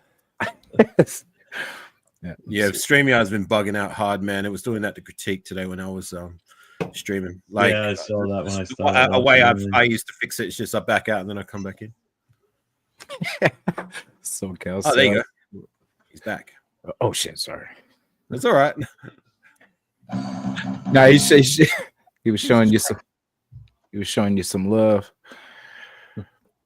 Yeah. So as you guys can see, anyone that's joined in the last, say, 20 minutes or so, everybody on this panel has contributed to this saving of the Raiders organization. No need for thanks and praise and all that's just what we do. I didn't do anything. Hey, AR, you're part of this too, brother. You're part of this too. You're part of this damn family. We just saved the Raiders organization for at least the next 8 years. 6 years. We'll go easy. 6 years. Yeah. We got everything. What didn't we get? Huh? What don't we have? Quarterback? Huh? Running back? Long snapper. And my greedy ass, I didn't even get 2 wide receivers out of this, but I sacrificed. We only won with 1. I sacrificed for you guys, for the family. You should have got that kicker at number 12. I'm telling you, man. Did you get any interior guys, or was that a tackle that you got? I actually did. I think I doubled up. I see him. Okay. Yeah. Look, I don't know the names, but the position wise, like I like it. Looks good on paper, definitely. Right. Now, out of all these guys, I know AR, you kind of don't watch a lot of the college, but is there anybody that kind of sticks out that that you would love to add to this team? I'll give you a quick answer, and this is someone who has zero credentials when it comes to like any of these guys, only from what I've heard through the grapevine. But I like the pick of Jackson Dart. Does he fall that far? I don't think so. A team is going to try and pick him higher than that. But if he does slide that far, if we did make it happen in the second round, if we took BPA and got Dart in the second round, I'd be a very, very happy camper. The running backs, I like it. You know, I've gone on record how many times to say draft 1, draft 2. I don't care. I don't want to go another season with the majority of these running backs that we had last year. Like, that just wasn't good enough. So, you know, I like that we went for that Thunder and Lightning from Ohio State, and we got another guy. You drafted 3 running backs, right? Yeah. Did I get 3? Did you get that last guy? Did you? Yeah, I got to get 2 in this one. Yeah, I got a tight end on the last one. Oh, you got it. Okay, but the 2 running backs, I like that. So that's my untrained assessment. Is I like those moves the best, but as a whole, like the position wise, I think you did a good job. I'll tell you what, the interesting thing is we could have probably drafted 3 other running backs that were still available that could still be starters in the NFL and any other team. I wouldn't start them over these 2, but you could still start them over pretty much most of the running backs that are already out there. It was insane what was still available. Ollie Gordon was still there. Nash was still there. Not Nash, Neal. Mullins was still out there. Korski was still there. I mean, that's 4 right there that could start on pretty much any team in the NFL. You know, and that was well after these 2 we picked. You know, so still, you still get a running back. They were still there. So you still get a running back, a UDFA running back coming instead of third running back. I'm telling you, there's going to be some good undrafted free agent running backs that come out of this. So even if we bring a couple of us in that way, just for competition and special teams possibility, it's worth it. We got most to lose, including the draft. I predict we're going to bring in 4 guys, drafted and undrafted. I would agree. I would agree. I definitely would agree with that. And Dylan Lawby, he needs to beat at least 2 of them to retain his spot on the roster. Because if he can't beat at least 2 of them, practice squad, or he might be gone. Yeah, I'll give him another chance. I'll give him one more chance. You know, but not. He's got to beat 2 of them. If he can't play better than at least 2 of these undrafted free agents that we bring in the door, then why are we going to keep him on even a practice squad when we can just keep one of these guys that are outperforming him year 1? It's the coaches that need to give him a chance. You know, I mean, he fumbled and then they sat him, but that was the old regime. I mean, that just kills a player's confidence when you do that too. If you don't let him get right back out there and, you know, try it again, you know, what did you have to lose this year? You weren't going anywhere with this team. You knew it from the time that after the first game, we weren't going anywhere. You could see how bad in disarray we were, you know. Let the kid play. That's what it's about, especially towards the end of the season. It's evaluate what's on the roster now. Let's see what we got for next year. And they didn't even do that at the end. I was talking about that all last year towards the end of the season. I'm like, well, we're 2-6, 7. I said, we're not going to win any more games. I don't think the way you guys are playing. Put the rookies in, the second-year guys, and let's see what we got for next year. But AP was trying to save his job. Trying to save my job. No. I don't think he had any shot of saving his job. Yeah. But do you think that's that to me? Do you agree that's a reasonable expectation for Lawby to beat out 2 undrafted free agents in preseason? I'm not talking about the guys who draft. I'm talking about the undrafted free agents. It's a possibility. No, I agree. I think he should be able to beat them out. If he cannot beat at least 2 of them, then that to me that's not good enough for the bare minimum expectation. He got to go. I would agree with that. I mean, he had the preseason fumble. He had the next fumble he got. It was pretty much the next time he touched the ball again was that I forgot what game it was, but he fumbled. We were driving. Coach was like, "Hey, Lobby, get your helmet. Come on, get in there." And he fumbles, and then then he semi recovered his covered himself when he returned the kick. So maybe special teams is his niche. Maybe we can get him out there. He has to hold on to that damn ball, though. That's the only thing. Just ball security is what you should work on. Right. Yeah, I think with this throw in special teams, a kickoff return, because he's pretty elusive and he's pretty fast. So I'll put him out there for that. Yeah. I won't put him in that backfield. Just let him thrive at special teams because, like my boy AR said, Joe Kobe 4. Turn the game around. just by his punt return and kickoff returns. So maybe Lobby can do that. Yeah. Yeah, and that's the thing. There's no more of the mediocre play. Pete's going to put the people that are competing on the field. We don't have to worry about, oh, this guy's just playing because of his contract and blah blah. No, it's if the guy is doing what he's supposed to be doing, he's going to be playing. If he's not, you're not going to see the field. That's not Pete's style. Like I say, from USC days on to Seattle, they say I don't care who you are, where you came from, who you rank, how much you're getting paid. If this guy's playing better over here, he's playing. You're on the bench. Yeah. So, and the same can be said about, like, just because you're a draft pick investment doesn't give you an automatic pass to retain your spot on the roster. If there's guys who, say like these year 2, year 3 guys, if we bring in undrafted free agents who outperform them in preseason, then I'm rolling with the guys who outperform these guys to retain their roster spots like that. Like I'm talking about bare minimum expectation. You got to be better than the next man up. The guys who come in through the door, the young cats who are hungry, that they might not even get drafted. And if you can't even beat those guys to maintain a roster spot in preseason, then you got to bounce. Well, like if they can't beat those guys, then how the hell are you going to beat out the guys in the regular season? You know what I'm saying? That are playing against us. He proved that with Russell Wilson and Matt Flynn. Matt Flynn came in and thought, oh, yeah, I played with me last year. I'm the starter. That blah, blah. No, you're not. Yeah. You just got beat out by this guy they drafted. Derek Carr, Matt Schaub, 2014. Yeah. That was the Matt Schaub, yeah. Yep. Russell Wilson's worked out a little bit better than Derek Carr's did, though. Just a little bit. And I'll give you another under the radar example that you guys probably would have forgotten about, but it's to my point. 2013, we drafted Tyler Wilson. You probably don't even remember the name. We drafted he's a quarterback from Arkansas. I think he was a round 3, round 4 guy. This is his rookie season. He got outperformed by Matt McGloin, an undrafted free agent who was the backup quarterback for us for a long time. But it's to my point, like, just because you're drafted does not give you a whole pass if you cannot beat the competition. That's the bare minimum, like undrafted free agents. You know what I'm saying? Mm-hmm. Yeah, that's true.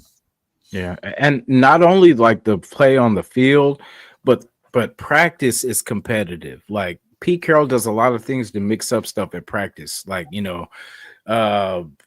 whatever side of the ball, has the better day, the other team has, it's always something like just to keep the guys from getting, bored and just the same old thing. He makes it competitive. So that's what I said. Things are going to change.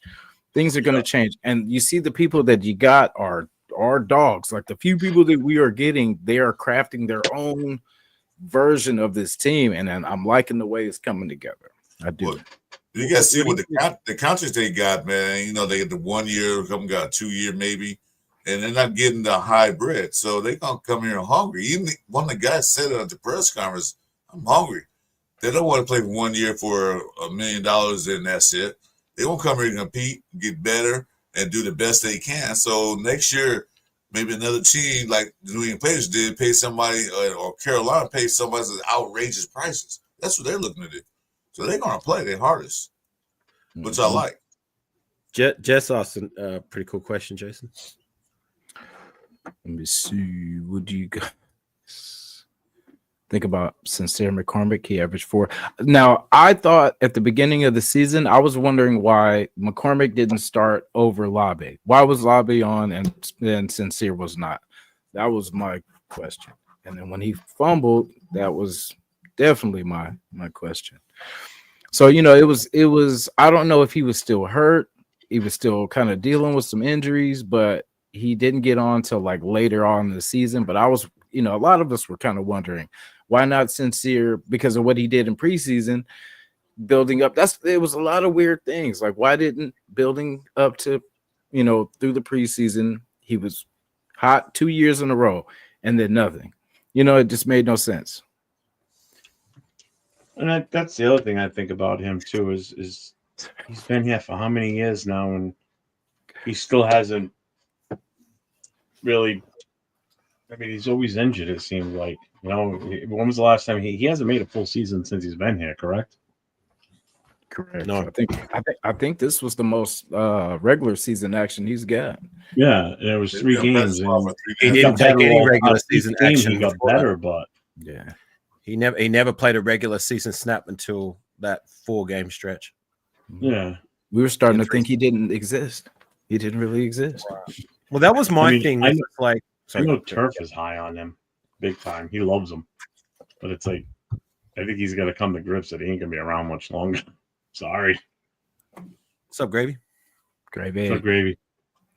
My takes on Sincere, like I was pretty critical of the guy, being that like this is a guy who was on our roster 2 preseasons that for me underwhelmed, didn't impress me at all against what 3rd stringers, 4th stringers.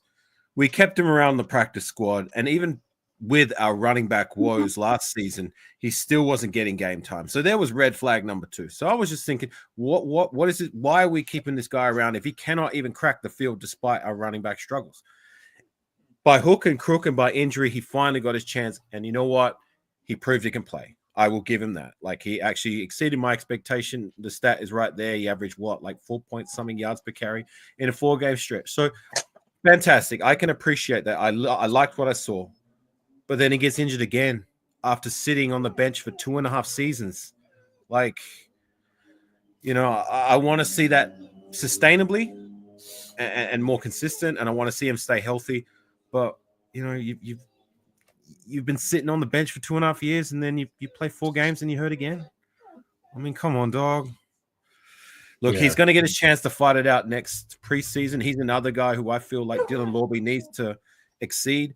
Otherwise, he could potentially lose his spot to Sincere. Like, I'm rooting for the guy. Hopefully, he can play well enough to secure a spot on the roster.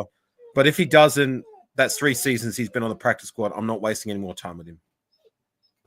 Sorry. Oh, definitely. Yeah, if he could stay healthy, he'll definitely be a good addition. But I'm all about just let's start this running back thing over and just start fresh, because like we have a gang of running backs on the roster, and I'm willing to trade them all for new shiny toys. Oh yeah, I'll just wipe the whole room clean. Just give everybody Amir I might keep, but they already got another veteran in the building on that Mozart. So it's a toss up on him, but everybody else can go. Everybody can go. What was that analogy you used on the other stream? Put him in the gas chamber or something? Oh yeah. Smoke bomb in there, right? Oh, that was me. The stink bomb. The stink bomb in the room, and they didn't let them run out. They locked doors behind them and say, "Bye, guys." I don't look. I want extra bodies in the door, but I don't want like quantity. Like, that's what we did last season. We got all these bodies in the door, and how did that work out? I want quality. Yeah. Don't be surprised if a lot of these guys are not on the roster. They're like the lobbies and just a lot of our upper depth, like, because Pete's gonna swap them out with people, that are a little bit hungrier and have a little bit more, because I was gonna say we've had them on our team just because that's kind of what we had, but Pete's not going for that. Pete's gonna give people about a year. You also got to remember that AP became these guys' friend, so when he became their friend, he had a little more loyalty towards these guys, and that's not what's the worst thing to do. Become the coach, be the friend, and not the coach. So, and then plus, Telesco decide who he wants. So the team was not ran well at all. Oh well, that was last season. This is this season. Pete Carroll's not going to do that. He say, well, like you said, I don't care who you are. This guy played better than you. He's starting. You sit your ass on the bench. Are running back fumbles equivalent to QB interceptions? Turning over the ball is a no-no, just in general. Well, the interceptions, the chance of getting a pick six, because they still on their feet, so they can get and keep going. Fumbles, they got to literally dive on the ground most of the time. So I think interceptions are worse. Fumbles, you just stop right there. Usually, some guys pick it up and run, but more likely they fall on the ground and get it. Pick, they can 6 it on down the field. Yeah, because it's against the run of play too, right? everyone's going this way, and if you get an interception, he's already got the momentum going that way usually. Yeah. Oh, yeah, that is true. Yeah, I guess the interception would be kind of worse. Yeah, I mean, I don't like either of the two, but if my team was to do one or the other, then I'd fumble. Yeah. Like you said, AR, we're not going to settle. We don't want none of this. We did too much of both of them last year. I said yesterday. But, Minshew threw it to everybody but us. I just remember the Zamir fumble where I think we had lost yardage or got a penalty to play before. He breaks. He were like, yay! And then he gets hit. He fumbles like, no. Was that against the Browns? It was against the Browns too, wasn't it? Yeah, it was early in the season. Early in the season, we were driving. It was one of those like the Minshew interceptions. It was just we were driving and then bam. But that's the thing, because it's not that I can't believe there were cats that really thought this guy was going to be just as good, if not better, than Josh Jacobs' record-breaking season. There really was cats out there that believed that with this guy, Samir White. Yeah, we talked about this early, before the season. Like the only thing we were worried about was the running back room, and I feel like quarterback play, or was the line. No, it was definitely the line, and both showed up to be true. So thinking about last season, I just got a dirty taste in my mouth. That's why I'm like, we were going to move on to the future because that is gone. Right. That is gone. Those times are gone. Oh yeah, this is the one. Would you guys rather have a power back or speed back? Both. Good answer. Good answer. But Pete Carroll, I'm telling you, Pete Carroll like that Thunder and Lightning's concept that get the power back in there and wear that defensive line down. Then you throw that speed back in there, and they're so tired they can't catch up with it. That's how he operates. But we're gonna get two. We're gonna draft two running backs, or we get running backs. Then Pete Carroll came in that running back room and said, "What the fuck is this?" One of my favorite Thunder and Lightning combinations was, and it wasn't even a Raiders running back combination. Do you remember D'Angelo Williams and Jeremy Stewart for the Panthers? Oh, I do. Yeah, I do. Yeah. I do. I mean, Panthers are not my team, but there was once upon a time I used to watch a lot more football than just Raider football, and when I was watching the Panthers and seeing the way they ran roughshod, like I appreciated those two. Panthers have the second best colors in the NFL besides us. Like we're number one. I think the Panthers have the second best. Panthers? Yeah, they got that blue. It's like a baby blue. Yeah. Light blue, silver, and black. Powder blue. Maybe that's what it is. Maybe I'm biased because their colors are silver, black, and I think teal or whatever they call it. Teal. They got that silver. The same as black in there, huh? Yeah. You noticed that, right? Hey. Actually, Panther colors my chair. Hey. Realize that. Wow. I got to get a new chair too. My cat has destroyed this chair. Gaming chairs, man. Best investment I made when it came to my setup for streaming. Like, this is a necessity. I tell you that. Yeah, I got one too. Yeah. You don't have to be a gamer. Like, you can just, if you spend more than an hour at your computer a day, I highly encourage get yourself a decent gaming chair.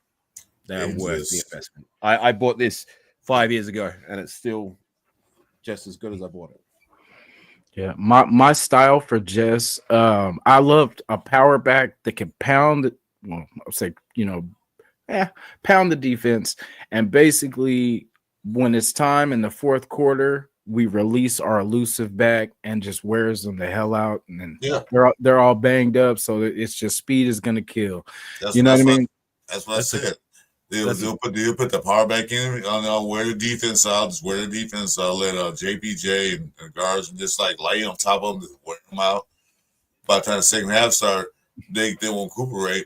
Then you put that speed back in there, and then they can't even catch up to it. They're reaching for him, but he's already gone. That's a good comp by Nabman in the chat. He said, who do we have with Wheatley? Was it Kaufman? Yeah, so Wheatley and Kaufman was a combination in 2000. that's to your point, like this the speed and power. Like, well, Wheatley wasn't the strongest, he wasn't the fastest, but he ran with sheer will. And Cochran was that speedy back. You know what I'm saying? But then after that, it was Wheatley and Gardner. Really ran with power. He didn't avoid. He wasn't a shifty back. He ran at you. And that's what I like. But he wasn't the strongest. He ran.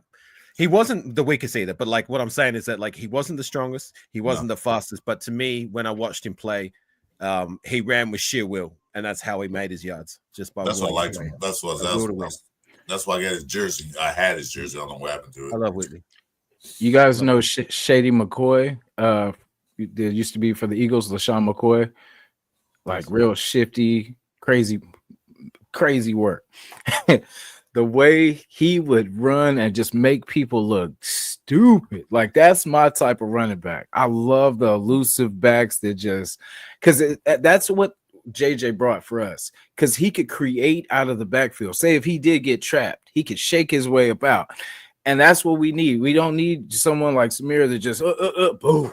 You know, it's you need someone that can create sometimes and make a hole. Because if you can make that first guy miss, you can get up out of there. You know what I mean? So that's my type. But you know what Josh Hicks also did? He shed tackles. He'll break a tackle. Wheatley, you blow on him, he'll fall down. It's as big as you are, and as much you are flexed on your pictures, you think you'd be short than that. You get one hit. Even a DB hit him, he'll go down. Like, Jesus, man. Mm-hmm.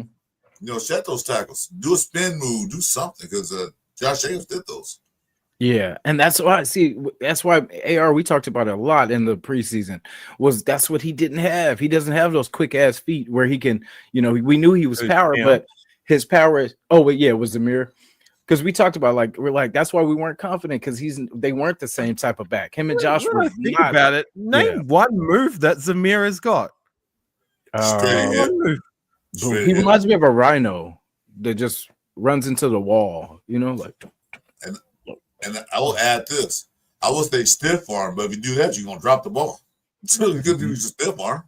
Have you ever seen a moment where he utilized the stiff arm that made you think, wow? No, I'm scared if he does, he's gonna drop the ball again, like he always do. So yeah. See, I actually like that. Do we get a couple power backs and then we could release Mostert at the end of games to close it out? You know, because he's a little older, so we got to save them legs. But we get up some young power backs, just pound it. Hey, Mostert is another guy fighting for a roster spot.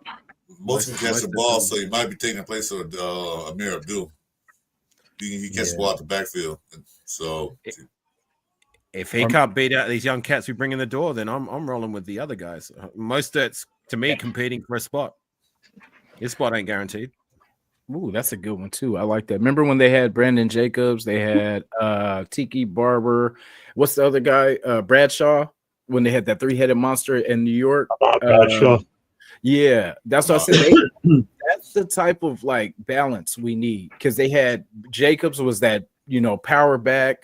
You had Bradshaw was kind of like that third string back, and then you had the end of Tiki Barber, you know, which was a little bit of both, but equal balance, you know. And then you need more than just two, because it's like you want to keep your backs as fresh as possible. So because remember when back in the day, Charlie Garner, Tyree Wheatley, Zach Crockett, even for the short yardage, you know what I mean? Yeah, John Ritchie for the, you know. So we had the 3-headed monster, so we kept our guys fresh. You know what I mean? Like we have to do that. We tried to do it with this group that we had, but it wasn't the right balance, because we had a talent. We weren't talented. The talent just wasn't there. Yeah, it was like, and there were the backs that they weren't the type that we needed. They were pretty much the same back, you know, like from what's his name from Forehead, the guy we talked about his Forehead. Madison. Sorry, Madison was a bigger type of back. He wasn't that elusive, catch out of the backfield back. Zamir, bulky back, doesn't catch out of the backfield. Same kind of back. It was pretty much the same types of, you know. Amir Abdullah was closest we had to like a receiving back coming out. You know what makes me I find it funny that they're sad to see Madison go and they say, oh, he played good for us. It's like, what good? Being better than Zamir White is considered good. The guy still wasn't that great. He averaged 3.2 yards, which is still terrible. And we're missing that guy. 2 games, I think he had like 2 decent games for us. Out of 3.2 yards per carry. Yeah. Well, See you later, alligator. Get up out of here. Bye. Madison in Minnesota, he wasn't actually a starting running back. He just came in because the other guy got hurt. He was basically a backup running back, coming in certain plays. He wasn't a every down back. Oh, that's right. Happy birthday, Chris. No running back who averages 3.5. Happy birthday to Chris. I forgot today was his birthday. This Chris? Happy birthday, Chris. Yeah. You try to keep it a secret, huh? Happy birthday, Chris. You know what? I'm tired of getting older, so I'll stop celebrating birthdays. I'm just gonna stop it altogether. I'm just gonna. Doesn't work that way. Yeah. I'm gonna make it. Doesn't work that way. Still happens whether you celebrate it or not. It still happens. I'm gonna stop time. I'm gonna stop time right now. Let's go. Hey, where did I get my wrench? Thank you guys. Appreciate it. Me. Oh, I thought I had made you one, but I guess not. You're a wrench man. Boom. Show some love. Happy birthday, Chris. I appreciate it. Definitely. Yeah, you old fuck. It's because I got more experience than you, man. Don't get jealous. You only what, 37 years old? 21 with 40 years experience. That's what I'm talking about. That's the first time I've heard it like that. It's a good. I like it. It's a good analogy. Yeah. So I mean, there's no excuse for this draft not to go well. We just showed them the blueprint. I was gonna say because we do need at least 3, even if the third is a UDFA. But actually, we don't. We got Mostert. We got whoever we're gonna salvage out of. I think it's probably gonna be 1 and 1. We're gonna salvage probably 1 back out of this group that we have right now. Okay, so my birthday present, I need 3 more subscribers to get to 100. Let's get it. So if I can get 3 more in there, I'll be a good birthday for him. I can celebrate 100. So I'm going on podcast. That's only way I can celebrate 100 because I don't think I'm gonna live to be 100. Consider it done. I got 3 burner accounts I'll subscribe to. Nice. I was gonna say we're not moving forward until we get Chris to 3 burner accounts. Huh? We're not moving forward until we get Chris to 100. We'll never know who they are. Yeah, it's anybody. I don't care who you are. If you like this draft, subscribe. We will sacrifice. Subscribe to Chris if you like this draft. How about that? You're not already. How do you punch in your name into YouTube? Exactly. Chris for Raiders. I think no gaps. No spaces. Okay. Yeah, no spaces. Gotcha. Thank you, Lord Rochitas. Burner account number 1. There we go. He said burner number 1. Burner number 2. They have to have. Wait a minute, that's a great analogy, Tony. That's a great analogy. If you have 2 or 3 girlfriends, you want them to be different. Yeah, well, that's the reason why you have a second one, a third one. Like, you want something different. But what if they're cool individually the same way? No, just get the same thing over and over again. Why would you want that? You want something different. You want one girlfriend that can cook good, one girlfriend that can clean good, one girlfriend that you know what good. So you have all the best women. They're all the same. You with the third one, you'll say, "Damn, I'm hungry." Then you'll go to the first one, so she can cook for you, and then the first one can do it. His house is dirty. Then you go to the second one. So see what I'm saying? It work. You got to rotate. That's what they're gonna do. The running backs rotate girlfriends. That feels like too many people in my house, though. I was gonna say that's too many. That's the same house. Oh, there you go. That's why you get. That's why you get one of those apartment buildings that have different apartments. Damn. Yay! Thank you. There you go. Appreciate it. That's okay, we're all out of here. Bye. Have a good day. Jason, you get apartment with 3 different floors, right? So that way you can just take an elevator up to each floor. You get to worry about all living together. So I got to get 3 more jobs before that happens, or hit the lotto. Once I hit the lotto, then we'll cross that bridge when we. If you got 3 girlfriends, you better get 4 more jobs. 100 subs is no easy feat like that. I appreciate it, guys. Take it from me. It took me a long time to get 100 and then to 200. Like, it's if you do it the right way, and not like some busters who go out there and buy subs. You know what I mean? There's those bots. They had to get those bots. Just screw it. Buying subs is a buster move, and anybody who resorts to that stuff, or they work for like me just said. They work for a company and move those subs from the other people to your thing, make you look you have a lot. So, and doesn't it make the grind more, authentic? Don't you feel more like proud of yourself that you made it from? I remember mine started from like 3 people, and 2 of them was mine burners.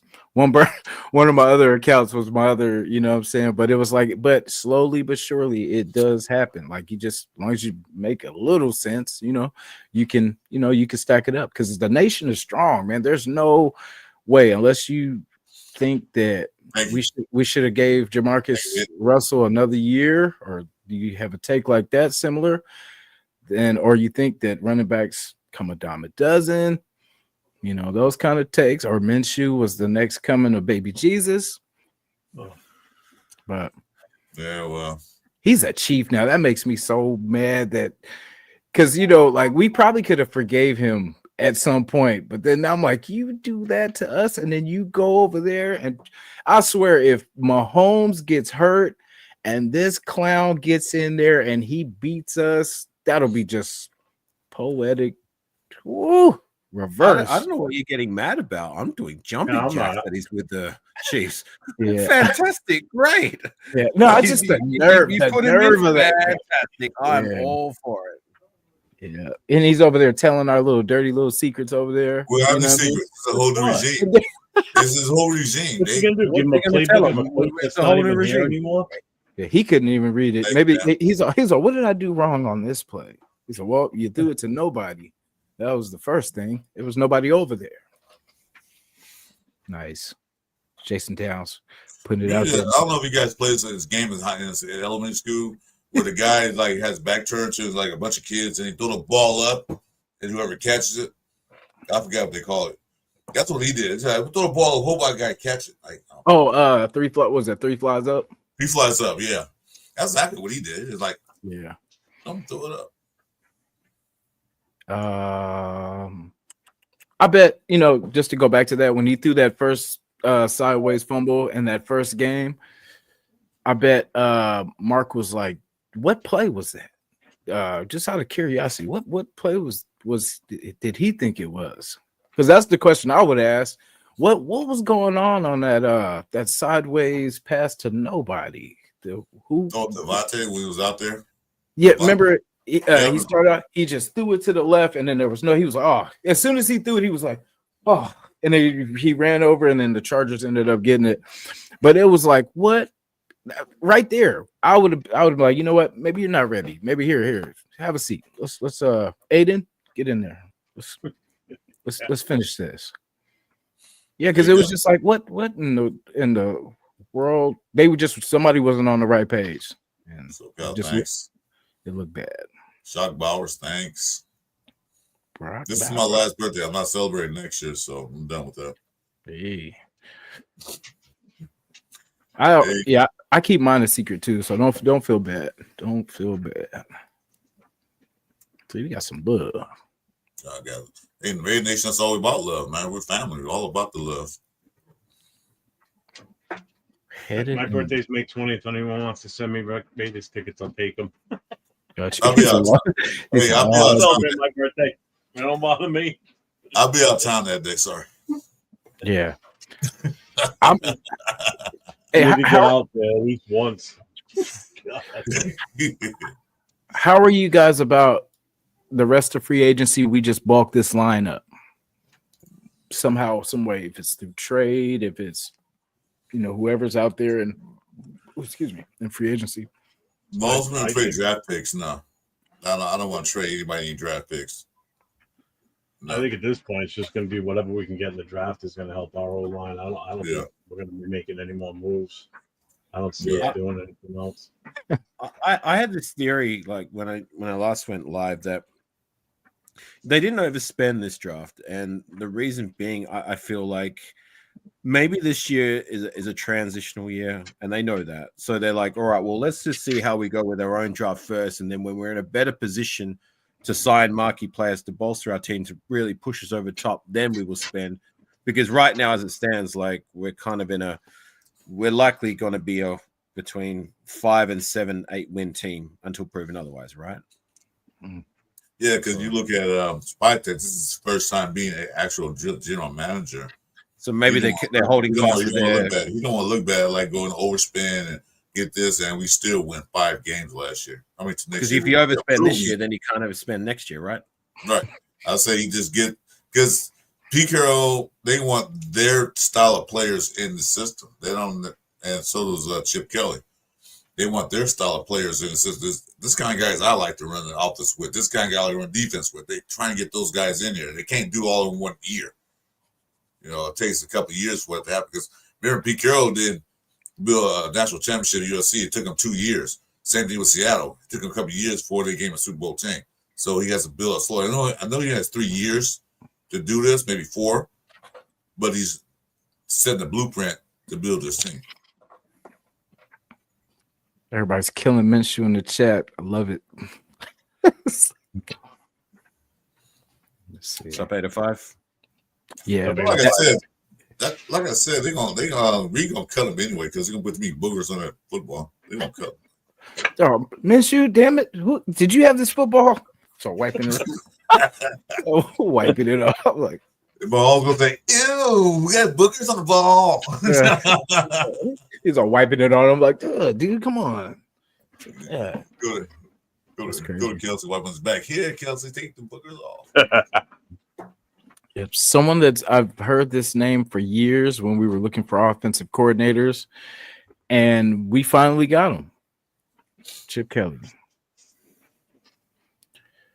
We should have him a couple years ago, but he said, "Hell no, I'm not coming there."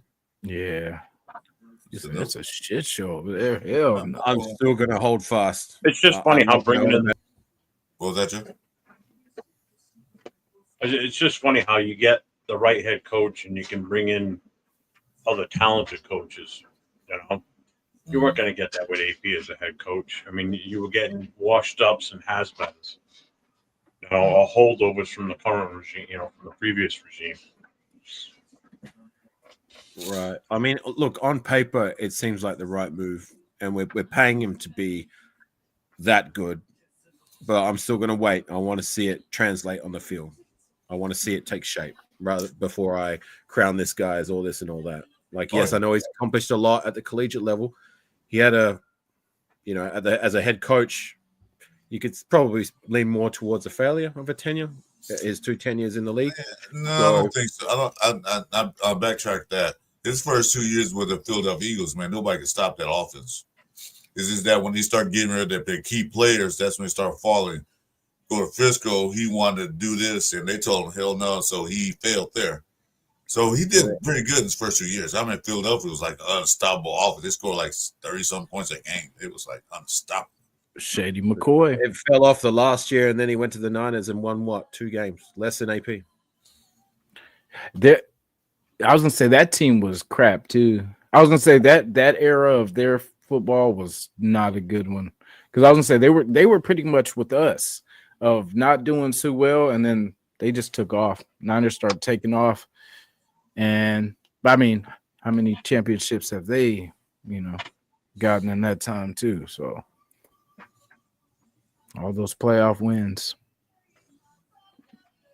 But to your point, Chris, like I do remember, like I actually watched the first game of the Eagles under Chip Kelly and his new being the head coach and the new regime and the new style of football that they brought. And I remember watching it, I'm thinking, wow, like I really like what they're doing, like a lot of like motions and like play action and just the way they ran the ball. Like I liked what I saw. So I'm hoping that I can get that same kind of feeling when he takes over as our offensive coordinator. All I'm saying is that like I'm gonna wait to see it translate first before I'm a full-time believer. Yeah, me too.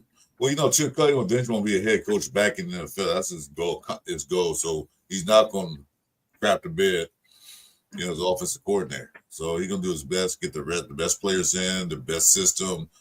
So if a head coaching job come up, because head coaching goes in order. It was a head coach, the OC. Usually the OC usually gets the next head coaching job. So he's hoping that happens and that falls in his lap. I think.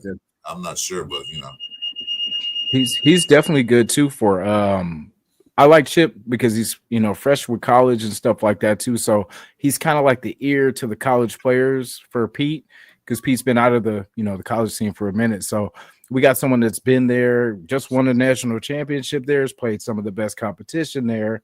So he knows who the top players are, because they had to battle through that college playoff playing some of the best teams, the best players out there. So he's going to know some of the other players that are up and coming too. So I like that part of it too. Thank you, Ray Newland. Appreciate it. Yeah, we'll see. That's how I get their players in. Like I said, 2 years. I expect 2026 to be they on CBS Sports and all that stuff. The Raiders are predicted to go to Super Bowl or something like that. You know what I mean? Right. Or play Super Bowl contenders. 26 or 27 is when I expect us to be good, and if we're not good by then that's not good enough. That's what I expect. I can live with this year being a transitional year as long as there's hope that we can be we're trending upwards. You know what I'm saying? Not like last year when it was just looked like we were just, well, the last 3 years have not looked promising at all. Like I just want us to have some hope for the future, and if we can get that, even if it's not like even if we're more on the losing side than the winning side, like I'm not saying that I'm okay with it, but like say we win 7 games or 8 games, you know what I'm saying? Like as long as there's hope that we can start to keep building and go the right way, if we're good 26, 27, like that's good enough for me. Anything more than that, unacceptable. I don't mind losing games. I mean, I do mind losing. I don't want to lose no games, but if they lose a game on a last minute field goal, okay, well we lost that because of field goal.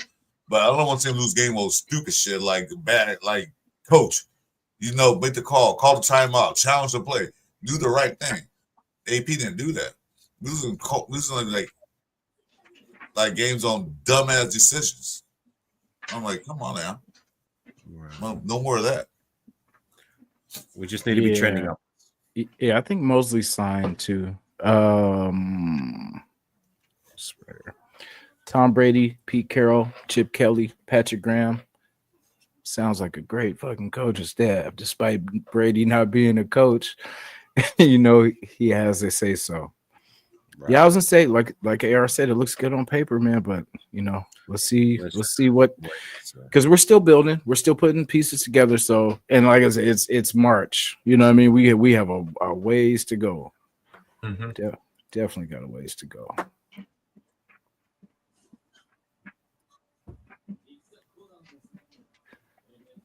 Mr. Downs.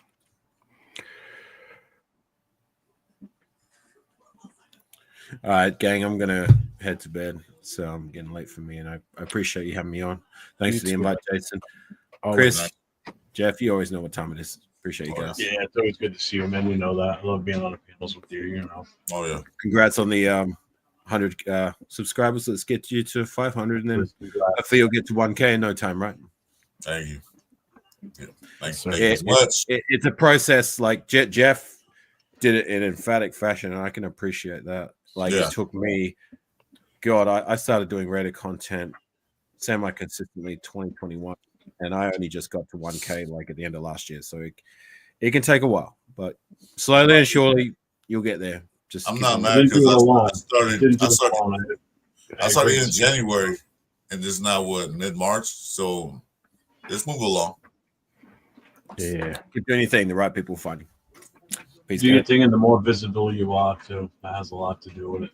Yeah. Sure. Yeah. Let's get Chris and AR some love, man. Let's get them some, because I mean they believe, man. I rock with them. I rock with all you guys for this reason, that you are here try to better the team, to be there for the nation, man. To give us a platform where we could come and talk about when we do something wrong or we do something good. Like no matter what it is, we can all come together, and we see, for the most part, we see the same thing. So I can rock with you guys all day long, and that's why we do this shit. So, Well, when Jeff does his live, and I'm with him a lot of times during the daytime, there's one thing we don't talk about. There's one thing we really don't need to discuss. You know what that is? Rumors. Oh, I hate rumors. I don't want to hear rumors. I want to hear somebody, did he sign or not? Yes or no? yeah. I want facts. I want sure notification. I don't feed off those people that just put out that clickbait bullshit. Yeah. That's not my style. Yeah, because they say the rumor has it that he's in the building. Is he actually in the building? Who told you? My source. Who's your source? Yeah, my source. Yeah. My dog. My dog told me. If I say something, it'll be like, I've heard this. I don't know how true it is. I don't know if I trust the information, but this is what I'm hearing. I don't come out and say, hey, did you hear this today? This is what I heard this is happening. No, I ain't saying that shit. No, that's not me. That's not me, and that's not Chris. I know Chris well enough now that he's not going to come out and say that. There's times where you might see something and it seems like it's coming from a legit source. Yeah. Somehow it's not real. It popped up yesterday. I don't know if you've seen it, Jason or Chris, but the whole Howie Long leaving Fox Sports and he's going to come supposedly coach for the team. It's like, there's no way that's fucking happening. Yeah, they're getting clicks off us right now. I noticed that, like, they're they know how hungry we are for certain positions, certain players, and they're using that just to get clicks. You know what I mean? Just like, hey, Burrow unhappy at the Bengals, and he would love to see himself in silver and black. That's the rumor from sources, and then we ride that, we talk about it, they get us going, and then Burrow signs a extension for it's like that's how this shit's been going this year. But all you're doing is you're validating some idiot's fucking stupid ass fucking made up story on something, and everybody and their brother starts reposting it, and then it just takes traction, and next thing you know that's the big talk out there, even though it's not even the real deal. It's like, I don't fall for that shit.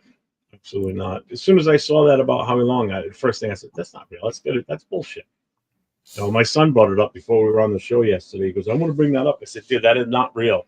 I said, you want to bring it up? That's on you. I'm not following you on that note. I said, you want to bring it up? You're dying on that sword, buddy. I'm not going to back you up on that. I mean, you got to bring it up. Like that Burrows thing. You got to be realistic. You think Cincinnati going to let him walk? No. They're not going to trade him and let him walk. They're going to sign him to a contract. Rumor that he would. Okay, no matter where he wants to go, the team's not going to let him go. So I don't go for them rumors. Yeah, we just have to draft our version of whatever players we respect and love in this game. We just have to do a better job of drafting those type players. So we get them on the cheap contracts, and we ain't got to pay them when they go to other teams and we want them. We just got to start drafting them. Yeah, Mosley's still available. CJ Mosley, he hasn't signed anybody yet. He's still out there. They got a few linebackers still out there. Yeah. Wait, what? Oh, yeah. Rumor has it. We're going to leave this one on for a while just to start some. What's it like? Did you hear? Andy Reid is banging my homie's wife. From a source. From a source. From a good source. An unnamed source. Have good sources that say. Yeah.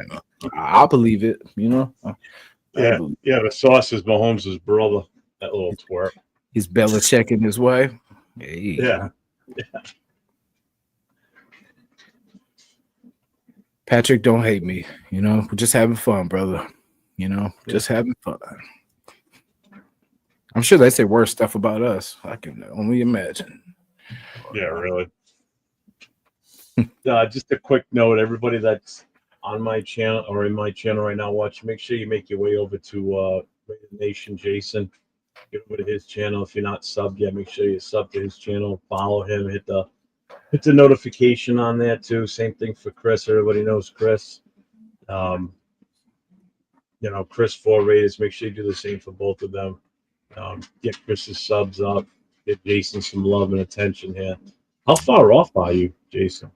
I think I'm like you. I need the watch hours, so that's what I've been doing. If you guys see these crazy shorts and all this kind of stuff, I'm trying to do these motivationals, but it's still a work in progress, but I'm putting these little, things out just to get, the watch time up, but I'm gonna do the work. Like I said, Jeff has motivated me to, nothing less than 9-hour streams of going hard in the paint. Well, if you need a partner in crime, I'm like me and Jeff. Jeff, we home all day. You can hit me up, say, man, I'm gonna do a live. You want to get? I need to watch hours too. So yeah, every time I go, let's go. We'll go. You can hit me up. I will give you a hint, and I got this from Afakasi, and man, it changed things overnight for me. It's tough when you have a lot of people in your panel. It's tough to do. But if you're doing things alone, or if there's like 2 or 3 of you, do it in the vertical. So it registers on the phone better, and it gets pushed through as a YouTube short. Or a shorts feed is how it comes over. And I mean, 90% of people watch YouTube on their phone nowadays anyway. It's not like, a high percentage do it on their computers or Actually, I think if I look back through my metrics, more people watch YouTube on their TV than they do on their computer under my metrics reports. So to switch to that version, when you're going to go on by yourself, like I said, or at least no more than 3 people, keep it to that vertical. And because it feeds to a different metric or a different algorithm, and that'll pull people into. They might only be on for a few seconds, but you'll see your viewer numbers jump from, something that you had, say, 50 viewers for, and all of a sudden you're at the 200, 300, 400, 500. I've done. I think it was a Saturday show. I did a Saturday show, and I had like just under 20,000 views in one show. It gave me like 200 and something viewers hours. It's ridiculous how fast the numbers jump. Yeah, like that makes a big difference.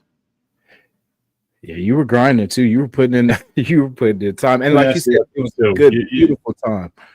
Yeah. The more exposure you get out there, putting yourself out there, and and interacting with the chat, man, that is, I found that is to be the biggest thing. It's interacting with the chat so they don't feel like they're being ignored. Good sound quality. The video not so much. I mean, it helps, but the big thing is the voice. If they can't hear you, that'll kill your stream. People will stop leaving in the view the way you do it. Definitely. The other thing I did, I spent a lot of time reading up on the metrics and what affects it, and a lot of the back room type stuff that makes a difference in what you do. Like I looked over those analytic sheets like crazy, just trying to pinpoint the time zones, like what hits best at certain points of the day. Where's my stuff being pushed to, city wise, country wise, and cater your time frame towards that too.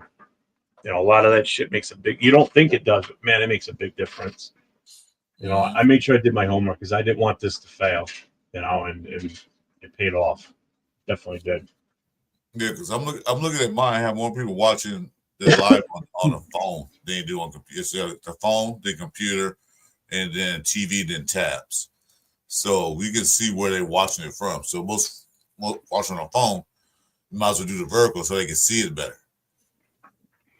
Definitely. So yeah, I started doing the shorts and stuff like that too, just to get, because someone said also, just putting your face out there so the face becomes familiar. So I was doing all these crazy ass versions of different stuff, and then I'm gonna turn them into motivationals too, just in the meantime. But for now, it's juicy times right now because we got a lot going on. I appreciate this question too. It says, I like the Raiders are real quiet right now. It's a nice change of pace from AP letting the rest of the league know our next move. Now, this stuck out to me in a way because I would always say that, like, I'm not going to tell the other team what we're going to do, how we're going to do it, unless we're going to do it, unless you're going to do it to them. But you're going to have to guess. You're going to have to see. And by that time, I want to be up at least 2 scores on you. by the time you figure it out. So that's, I like that. They're not going to tell you what the game plan is. You're going to have to figure it out. You know? Yeah, they go out there and say, we're going to run the ball. Even got some baby. You'll run the ball. We're going to run the ball. We're going to run the ball. Okay, he's saying it, but you're not doing it. And other teams knows you're going to run the ball, so they're going to stack the box. They're going to wait for you to try to run the ball with the worst running back room in history. Yeah. And you're not doing it. So be quiet. It's fine if you want to say that when we're a complete dominant team and there ain't nobody that can stop us, and you're going to sit there and say, we're going to run the ball. Yeah, no shit, you're going to run the ball. You guys are unstoppable. Of course you're going to run the ball. Yeah. That's nothing new. But when you can't run the ball and you come out and say, we're going to run the ball, teams like, okay, go ahead, try it. Yeah, with who? They're like, with who? Yeah. They're like, who? Yeah. Who's gonna run? Zamir, Zeus, Medicine. Yeah. So nothing cheesy about hype videos. I love hype videos. I love Raider hype videos, of course. It's that reset. When you get that first Raider, once the team's all together and all that, they do that hype video before the season starts, and then it's like, oh, we're here. It's the reset. You know what I mean? I can't wait for it. Because we're looking right now in March at this roster. Still got some work to do, but let's revisit this thing in August and see where we are. If they really wanted to go out there and just blow all their money on these guys, they could have done it easily. But they're saying, no, we're not doing that. And I've said this on our shows, Chris, and I said it here already once earlier with Jason. I think just before you came in, this free agency group was not the best. I mean, it was one of the weakest ones in a long time. Even next year, I look forward in the listing for next year. Even next year is not that great. The fortunate thing is, which is why I think there's not a lot of free agent moves, because it really hasn't been. It's been more re-signing your own guys, not a lot of free agents moving from team to team. Is that this draft is just deep. There's so much in this draft, except for quarterback. I think quarterback's the weakest position. But there's so much talent on the skill positions, running back, wide receiver. There's just so much. Yeah. So I think teams are just waiting for the draft at this point now, and I think that's our next position is just wait for the draft, and if we can move around the draft board, I'm fine with that too. The more picks, the better, and that's Pete Carroll's style. I think that's gonna be guys get ready for a roller coaster ride. This draft's gonna be crazy. There's gonna be a lot of moving around this draft because, like I said, quarterback class, and then plus some teams already got their quarterbacks, running backs, wide receivers. There's going to be a lot of moving around. I mean, the best thing that can happen for us, to be honest with you, is Sanders and Ward both go way before we pick. And then we either take the best player available, regardless of position, or we trade back. That's it. I think that's the way to go, is to trade back, just like Jason did in the draft we did a little while ago. Yeah, trade back. If Sanders is there, do you know they're going to take him? More like, I think they will. Unfortunately, now that I start thinking about it, maybe not. Maybe they won't take Sanders because they got Geno Smith. If they didn't have Geno Smith, they would. If they didn't have Geno Smith, they would take him automatically. But I don't know. Maybe do we need him? No, they're going to sit for 2 years. In fact, did we figure out if we owe him that bonus, or is it Seattle? I don't know. I haven't heard shit on that. I'm looking for it. That's what I'm a little nervous at. I don't know. Yeah, because remember they were saying they would be. You know what? Thanks. I appreciate the opportunity to possibly come up, but see you later. And he walks out the door, and now we're fucked. Exactly. That's why taking Shedeur would be responsible. But would you rather Dart, like at that? Say if he does move up a little bit more after the pro day.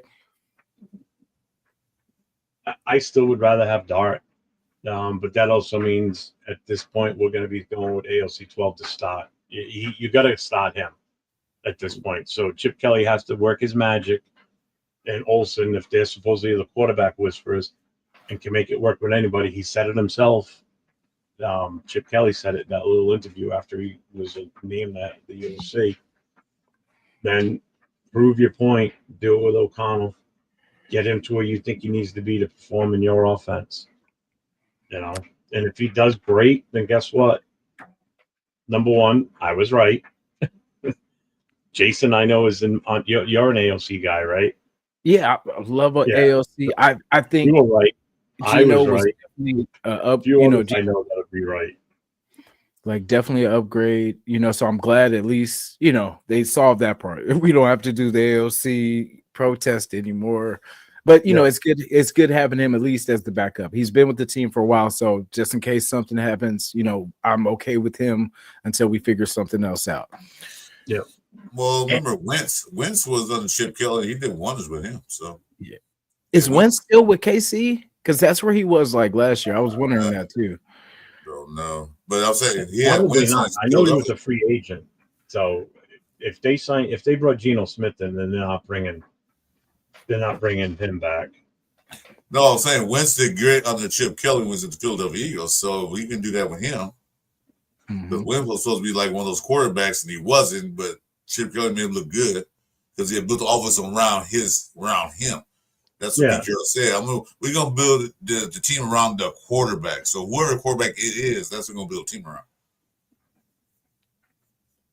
Yeah, I think. See, that's we kind of won't know until it seems like they string us out until Salute Alpha 1. We're gonna find out at about 12 o'clock tonight. That's what the Raiders do. hey, just like McDaniels found out like the late night. I found out, late at night. Like, you're fired, huh? I'm taking my kids trick or treating. Well, guess what? Come back home because you're fired. Come get your stuff. Bring some candy too while you're at it. Yeah, Alpha 1. We were talking about that was if say Geno just decides to just 1 year. We say 1 year, and then walk instead of getting the extension. But if he gets the extension, then he's locked in. But I think it's kind of been quiet on that front. So, we're trying to see what's going to go on because they were saying that there's 10 million that either somebody's responsible for 16. Oh, 16. So even worse or, so we want to know who's responsible for that 16 mil. Is it Seattle? Because remember at first we thought they were covering that 31 million or whatever it was, but I guess that's not so, or we don't know. Who knows? Like I said, we'll find late tonight because they're notorious for doing that. Geno and Sanders link up. Oh, I was gonna say the Giants. So, with Aaron Rodgers and Russell Wilson, as of now, I think still not being on the team. The Giants are the team that I'm looking at to see which one of them goes there. Because Kirk Cousins stayed with Atlanta. Thank you, Captain Jack. Appreciate it. Which for them is responsible, because that's too much money. They're gonna hope that he has a second, better second year coming off that injury. Hey, Cap. Salute. Josh, salute. Yeah, I think we have to have Geno actually put pen to paper today. Oh, you have to. It's a deadline today. Yeah, because then we'll know how to build. Because that 6th pick will matter if he's extended or if this is just a rental. You know what'll happen? Oh, go ahead. This happens every time. After we're done here, I'm probably going to go get on the recliner and I'm probably going to fall asleep. It'll happen while I'm asleep. And that's usually what happens. Yeah, but there's been many times in the past few weeks where I would fall asleep and I would wake up and my phone will have blown up from text messages, Instagram messages. All of a sudden I look on YouTube and there's like 8 people on. And I'm like, all right, something's going on. I read the first message and I go, motherfucker. It happened to us. Who's on live? We said nothing happened there. We'll wrap it up. We signed off. I'll go in the house. We signed Adam Butler. We just got off the goddamn line. You feel like, what the? We were on live doing, just doing a free agent thing, watching or whatever. And we get off literally 10 minutes later. The Raiders re-signed Butler. And I'm I'm like, really? And I wanted to stay on until the top of the hour, and it ended up being 5 o'clock. But we logged off at like 10 minutes to 5. And at 5 o'clock, the news came out. I'm like, God damn it! I'm not getting it back. I was already sitting on the recliner, nice and comfy. I'm like, nope, boom, I'll deal with it later. And I just knocked off for like 4 hours. Pull up Jeffrey. He knows what's going on. Pull up Jeffrey's thing at the bottom. He knows what's going on. Let me see. Thank you, Jeffrey. But you talking about this one? No, all at the bottom. No, for sure. All at the bottom. Appreciate that one too, sir. See, he knows what's going on. Hey, not a day. 21-year-old I've ever met. Thank you, Jeffrey. Do you understand? Yes. Appreciate it, man. Thank you so much. 4 p.m. Eastern bonus supplies. At 4 p.m. Eastern, the roster bonus supplies of 16 million. Yeah, see, that's what that. Yeah, but who covers it? Is it us or Seattle? It's like, I'm not sure. I was going to say, I'm not sure if he's talking to you, Chris. You're so young. I know. Who do you call the old man? Thanks, Jack. Captain Jack. And I think that's probably why we haven't made any other moves in free agency, because we really don't know how much money we have left until we decide what's going on with this issue with Gino. You know, I mean, we could be on the hook for more than we thought, or we could be getting a break. You know, so if it ends up being that we're on the money for, you know, on the hook for more money than we thought initially, we can't go and overspend. You know, because now we got an issue. Right. You know, that could be a lot to do with why we haven't made moves. You know, but people don't see that way sometimes. Some of the fans, like, well, we're not doing enough. We should be getting more players. Well, we gave up a 3rd-round pick for this guy. We got to make sure that this is legit first. You know, it's like, calm down. It'll be okay. Don't go into panic mode. That's the other thing. Some people are so quick to pull the panic plug. Man, they panic quickly. We're not doing enough. We inside there. We let this guy walk. I said, well, they have a plan what they're doing. You can't just go out and just lose money. I wouldn't have. As somebody asked me last night, I wouldn't have done the 11 mil for Spillane. I think Jason asked you last. Jack asked you last night. Would you? Yeah, I wouldn't have done it. Spillane. I said no, not for that much. Yeah, and then like there's still players that these big ass contracts that are going to get cut. You know what I mean? That's what I was like, damn, that is true. So they're probably waiting for stuff to, you know, because there's good talent. It's not like those guys aren't talented. It's just that contract's a little hefty, you know, for what they're trying to do. Yep. So, you know, some people have to go, and we can definitely benefit off that. Some of the bigger named players. Well, moves happened after teams cut guys, you know, after players ended up as a free agent because they got cut, not because they were part of the free agent pool to begin with.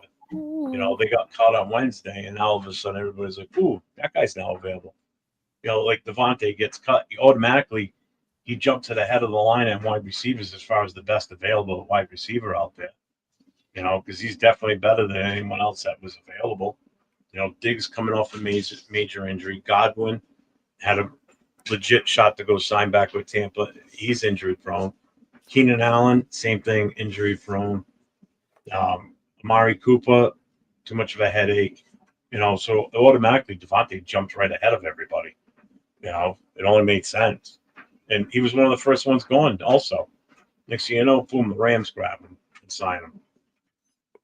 So 48 million. That's around. So we could do a lot, but you know, that's fine. We can only just hope that Stafford gets hurt at some point. Nothing major, just misses a game or two. And Garoppolo has to go in there and throw a ball to Devontae, and he throws him a coffin ball, and he gets fucking hammered. You see, he'll throw the ball. I can see Garoppolo. You know, that's what you get for talking shit about me, motherfucker, and then just throw it so he can't. Call me a bitch again, huh? Yeah. Oh, we can only hope. Hey, they're like, before we play together, Jimmy, we got to get it on. You set me up to die.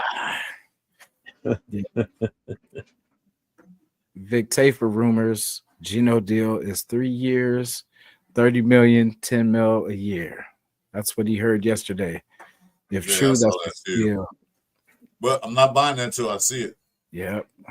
If that is the legit deal, if that's what they come up with for a figure, at 10 million, That yeah, would you be should be. nice. And a third round pick, that's what it cost us. Yeah, I'm good with that. Yeah, I'm happy with that. If that's the true, if that really is the contract, if that comes to fruition, oh boy. Yeah, because I heard somewhere they were talking about between 30 and 35. Okay. Yeah, see, I don't know if that was annual though. They might have been saying that. No. I'm talking about this 3 years, 30, 35 million, not 30 a year. Total, yeah. No, total. That'd be crazy. Again, that's what Sam Donald was going to want. He wanted ridiculous money. Yeah. You know? Now, He got 33. Does that change? Does that change him? His value pretty much, like since Sam Darnold signed for 30 mil, does that kind of bring him to around the same or maybe 35 or something like that? What do you guys think? 32? Well, Sam Darnold signed for 33 for 3 years. So if they say we 35, I'm cool with that too, because that's still not like $100 million. So Sam Darnold wanted $50 million. That's what he originally wanted. Yeah, he did it. He did it in a good division too, like a pretty solid, especially defensive division. So curious to see what he'll do on this side for sure. Who, Sam? No.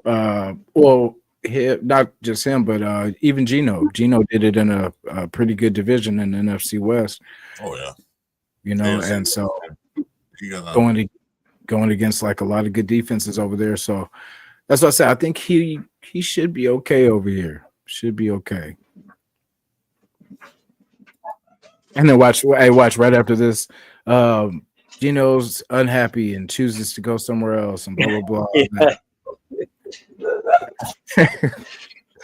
Well, he can't go anywhere because we traded for him, so he's still on a contract.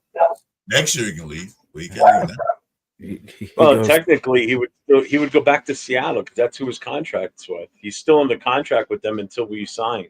Yeah, until he signs with us. So if he reneges, he goes back to Seattle. We get our third rounder back. We get Henderson and Judkins. I mean, that's the way it sounds like it should work. I don't know the true legalities of it, but I believe that's how that would work. He would go back to Seattle. We get our pick back, and now they got two quarterbacks they got to worry about. Yeah, pay all that money too. Yeah. Oh, they got to trade him to someone else. Because with Aaron Rodgers and I think Russell Wilson still out there, right? Even though it's not the best option, but it's like I think they're both on wait and see mode of kind of how if it got to that point where we had to make a decision again, if Gino does back out, I would be back on the Aaron Rodgers thing, but that's only going to be for a year or two tops. That's not going to be anything long term. Now you're going to have to grab like a Shador in the first round at number 6 if he's there. Because you're going to have to bring somebody in behind him to learn. Mm-hmm. Yep, that would be the move. And see, that's what I say. This matters. Like we kind of thought it was already sold up, but we're gonna see how this goes. Yep. Like I said, we're gonna sign off, go eat dinner, do what we're gonna do. Then we're gonna get a text later on tonight, like, "Oh, ready to sign Geno Smith." They do that. I don't know why they do it, but they do it all the time. Yeah. No, it's going to be watch. And then the news after that, we overpaid. Let me see. I know we definitely not going under. Well, yeah, I hope so. Not underpaid, but I mean, like something decent where he's happy, we're happy. It didn't break the bank, but we still got wiggle room because we do have to secure that position first off before anything. Get that done. Bulk this lineup. Get the line set, and then draft our weapons. Simple as that. Thanks, Big One of 83. Appreciate it. Yeah, we'll show some love. So I guess we got to get off of here to let the magic happen. Pretty much. So when you sign out, just go and take a nap, pretend like you sleep, and then something will happen. Yeah, and then I'm telling you, you watch. I'll as soon as my eyes shut or I get real comfortable, my phone's gonna start dinging. I fucking put money on it. I wouldn't doubt Never it. fails. Alert. Never fails. Breaking I can never be on when something big breaks, or something, something good breaks for the team. It's always after my, I'm reading the inside of my eyelids every goddamn time. Yeah. When Jeff sleeps, that's when the magic happens. So he's the key to our success. Everybody tells you have to go to bed. He's the key to our success. That's why free agency has been going so slow, guys. We're gonna He's always up. He's always I've been on here all the time. Stay offline for a couple of years. Hey, we get it. That'd be so crazy. When Jeff sleeps.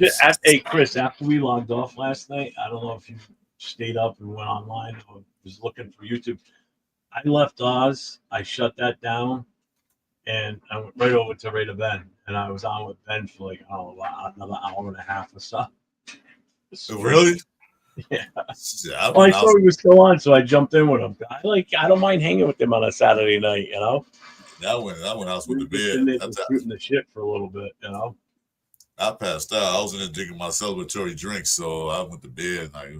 Well, I sent him a message on Instagram. I said, "How much longer are you going to be on for?" He goes, "About 30 minutes." I said, "All right, I'll be over in a second." And then I was there, and then we just started talking. An hour and a half later, he's still on. It was like 3:30 my time when we got off. You, my friend, are a madman. Hey, it's crazy, when you say like, "Hey, I'm only going to be on for just a couple minutes, guys," and like 9 hours later, like, "Oh, damn, I'm still here." But it'd be like that because there's so much to talk about, really. So much to talk about, and that just tells you how much fun you have, and that you're just oblivious to how long you've been on. Like I just looked up now at how long I've been here, and I didn't even think it was that long, to be honest with you, until I just looked now. And the crazy part about all this is the off season. When the rec season start, that's the crazy part, Like, oh my God. Well, see, the thing is, here you've got all this time to talk about it, Whereas comes the season, you've got 6 days. You've got from the end of the game that just happened until, nobody's up early first thing Sunday morning talking about it. So you have until Saturday night beforehand, which is why we started our show, Chris. So we can be like one of the last shows that actually talk about the Raiders, So you've got limited time to talk about a specific subject. Now you've got weeks of free agency talk. And then by about a week, 2 weeks before the draft, you start talking more about the draft. People are going to be doing mock drafts and so on down the line. So that stretches out for a few weeks, And then after the draft, you're going to have all the analysis that people are going to come on and do. What did you grade our pick for this and that? And that's another whole set of content. It's probably not going to be until probably mid to late May. I don't know how it was last season. Mid to late May before things kind of just start coasting then at that point. Now the content's going to be stale until the first OTA hits. And you start getting reports from, the Raider camp as to what's going on. And then it'll hit another little hush time, and then once training camp opens, forget it. That's when all the news is going to stop flying up. Guys, come back right away. Yeah, I'm going up to buy beer. I think I gotta get my new ID card, the fake one. So I was drinking beer. I was drinking this stuff right here. Oh, there you go. Nice. So I like the incentivized contracts. I like playoff incentivized contracts. Like, say, if you make the playoffs, you get an extra $5 million bonus. Now you're gonna make guys want to play. You know what I'm saying? I love those kind of bonuses. Yeah. Where it's like, hey, if you make this, or if you get, say, 5 picks, you get this much bonus, meal or extra meal or something. Like just something to make people play, because people play for money. Anything you put where you can gain some more money, you're gonna play just a little bit harder. You're gonna when you need to dig deep, you're gonna think about whatever you need to do to motivate yourself, and that's enough. Mm-hmm. Yeah, give me 10 sacks, you get extra $1 million on your contract. Yeah, get that 10 sack. All that. Because, you know, then it's just not playing like whatever. It's like, you know, not really playing for nothing. Even though, you know, not everyone's like that. People play because they love the game. They got heart like that. But, you know, it just everybody needs a little extra. You know, just a little something to dig deep for. Well, that's what Brady said. He wants players that want to play and not get paid. So that's what they're going to get. That's why he got these young guys under these 1 or 2 year contracts, and they're not paying the bank. Because they want to play. They also want to get paid, but they want to play. Mm-hmm. No. I don't think that's the biggest sin of the state tax in Nevada. Is not a big sin of some of these players. They make too much money to even worry about it. Definitely so. When you're making millions of dollars, like the little income tax, like don't even notice it. People like us, yeah, we see the hit, but they don't. Yeah.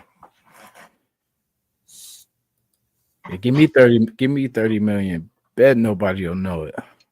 Right? Okay. You know, because I'm not gonna change my lifestyle. I'm gonna live the same way, just a little bit more tactical. I doubt that. I know. I say the same thing. I get that much money, I'm not gonna change my lifestyle. Watch me buy if I had 30 mil, I wouldn't be living where I'm at now. I'd go buy a massive compound somewhere and give each family member their own house. My daughter and her husband have their own house. My son and his wife and my granddaughter have their own house. I give my mother her own little place next to ours. And we would just gate the whole thing off. That's it. Stay out of my property. That's right. Go out to like Montana somewhere and build like a big compound. Oh, not going to start a cult. So don't say that. Start a cult. Go out there with Stafford and Brady. You know, Montana. Yeah. Just coincidentally at the same place at the same time. Just happened to be at the same. Just hey, look who I bumped shoulders with, man. Oh, look, we're both at the same place. Oh, we're at a fundraiser together. Oh no, hi, how you doing? That's good, because that's not a good idea. About an old military base that slows down or old college, build around there. That's not bad. Or go and buy a 25 season tickets too, and my own private jet to fly me back and forth. Do like MC Hammer did, buy a 25-bedroom mansion, but it has no family. Like, we got all these bedrooms, so we're not gonna ever see all these bedrooms. Yeah, stupid. Nope. I would let each one of my kids plan out how they want to build their house. Here's the money for it. Tell me how much it costs. We'll pay for it. Never have to work another day of your life. My grandchildren would be set for college. Be done. Then I'll go to Mark Davis and say, "Hey, I want to be part owner." Nice. I got 5 million right now. Just put it in somewhere. Let it. I'll take a 0.5%. I don't care. Yeah, that's 10 years from now. You're gonna be balling. Yeah, Raider Rebel. I'm gonna make a darkness retreat at the compound. Converted his money into a larger bonus if extended. Yeah, that's good too. If they put it in most of the signing bonus instead of the signing bonus is paid for by the owner. That's not part of the contract. That's smart. Yeah. Tell Mark got to come out of pocket, Mark. Yeah. You know, make it work. I don't hit the cap at all. Mm-hmm. Nah. I know. It's always something, Jack. You know, it's always something. It's always some drama going on. You know, it can't just be a smooth signing where Gino's just like, I'll take, you know what, for the better of the team, I'll take 27 million. Let's stack this team up, and you know, but Gino wants his money too. So I'll take 27 million, but I want another 3 million in signing bonus. Okay, Mark digs in his pocket. There you go. Done. Yeah, Mark. That's when we need Mark. Hey, you know when like you're at the grocery store, you get all this stuff you want, and then he's like, Mom, I mean, it's only $7. You know, it's only $12 or whatever it is. That's when we need Mark. We need Mark. Hey, this guy. We need about 3.5 mil X for the signing bonus. Mark, can we? Thank you, Mark. Thank you. Okay, so bam. Okay, Mark, that's it. We'll call you. We'll call you when we need you. Thank you. Guys, it's been a pleasure. I got to sound my wife's text me like, "Where you at? It's your birthday. Damn it, get in the house." Oh yeah, man! Celebrate today, man. Enjoy yourself today. I appreciate you guys getting me to over 100. All my Raider family guys, everybody's family. So I appreciate that, guys. That's a good present for me. Jason, we'll see. Like I said, if you on a daytime or whatever, anytime you want to co-host, you can hit me up. Jeff, he always home. For sure. We'll probably pop back on after we hear the news or whatever goes on. So I'll let you know when I wake up. Yeah. Go take a nap, Jeff. Please go take a nap right now. So right. Yeah. Salute my family. I see you guys. Hope I might be back a little later on, but maybe see the wife when she locked the door again. I mean, I blocked outside all night. Where you going? Yeah. With who? See you guys. For sure. Thank you, Chris. And yes, every time I pop on, I will definitely shoot you the link too. For sure. Awesome. I'll be ready. For sure. Yes, sir. Pop-Tarts. Enjoy the festivities. Yes, okay, here. Okay, now I told Jeff this the other day. My wife always asks me. She asked me, "Hey, your birthday's coming on." So yeah, I'm aware of that. So, what are you gonna cook for your birthday? Like, what the fuck? Why I cook for my birthday? You should be making me a dinner. Yeah. I said that yesterday. What are you making for the birthday dinner? It's my birthday. I ain't making shit. I'm the tester. I'm the taster. Yeah. I'm the best cook in the house, so that's why. Yeah. Anyway, guys, I'll see you guys later. Hey, Chris, have a good day, man. Happy birthday. Yes, sir. Yeah, I'm gonna get out of here too, Jason. I'm gonna go relax a little bit. No, for sure. Yeah, we've talked about everything we could possibly say, and thank everybody. Thank you, Jeff. Thank you, Chris. Thank you, Avocasi. Appreciate you guys. Jason's channel, please. Anybody that's on my channel, get over to Jason's, hit that sub, hit the notification. You'll probably see the two of us on a little bit more together too. So I like being on with you, man. It's calming. It's appreciate it. Thank you. Likewise. Enjoyable. Yeah, I usually don't start. Thank you. You too, brother. But yeah, I usually don't start by yelling until the fourth quarter of Raider games. But yeah. Luckily, I'm not home during those. I'm at the bar with the club. So yes, the only time I'm home to watch the Raiders is when it's on prime time or if it's a holiday game because the bar won't be open. So. Yeah. Captain Jack. I don't know, Tyler. I don't know if I'm going to come on tonight or not. We'll see. We'll see what happens tonight. You know what that means when you say that, right? That probably will be. Something. Yeah, I was gonna say something's gonna happen now that you said that because that's we need that. Let's go. However it comes, let's bring it. Bring that energy. Yep. All right, everybody, take care. For sure. Have a good day. Thank you too, brother. Have a good Sunday. And then Captain Jack has a show tonight, 9 p.m. Don't miss it. You know what I'm saying? Definitely. We talked about everything we could, guys. Thank you for being here. Appreciate you guys for being on. We're hoping for some news coming up, so we will see if I will pop back on. I will let you know. You will see me. I can show you better than I can tell you. So appreciate you guys. Thank you so much. Have faith. We are moving in the right direction. So until we see the next move,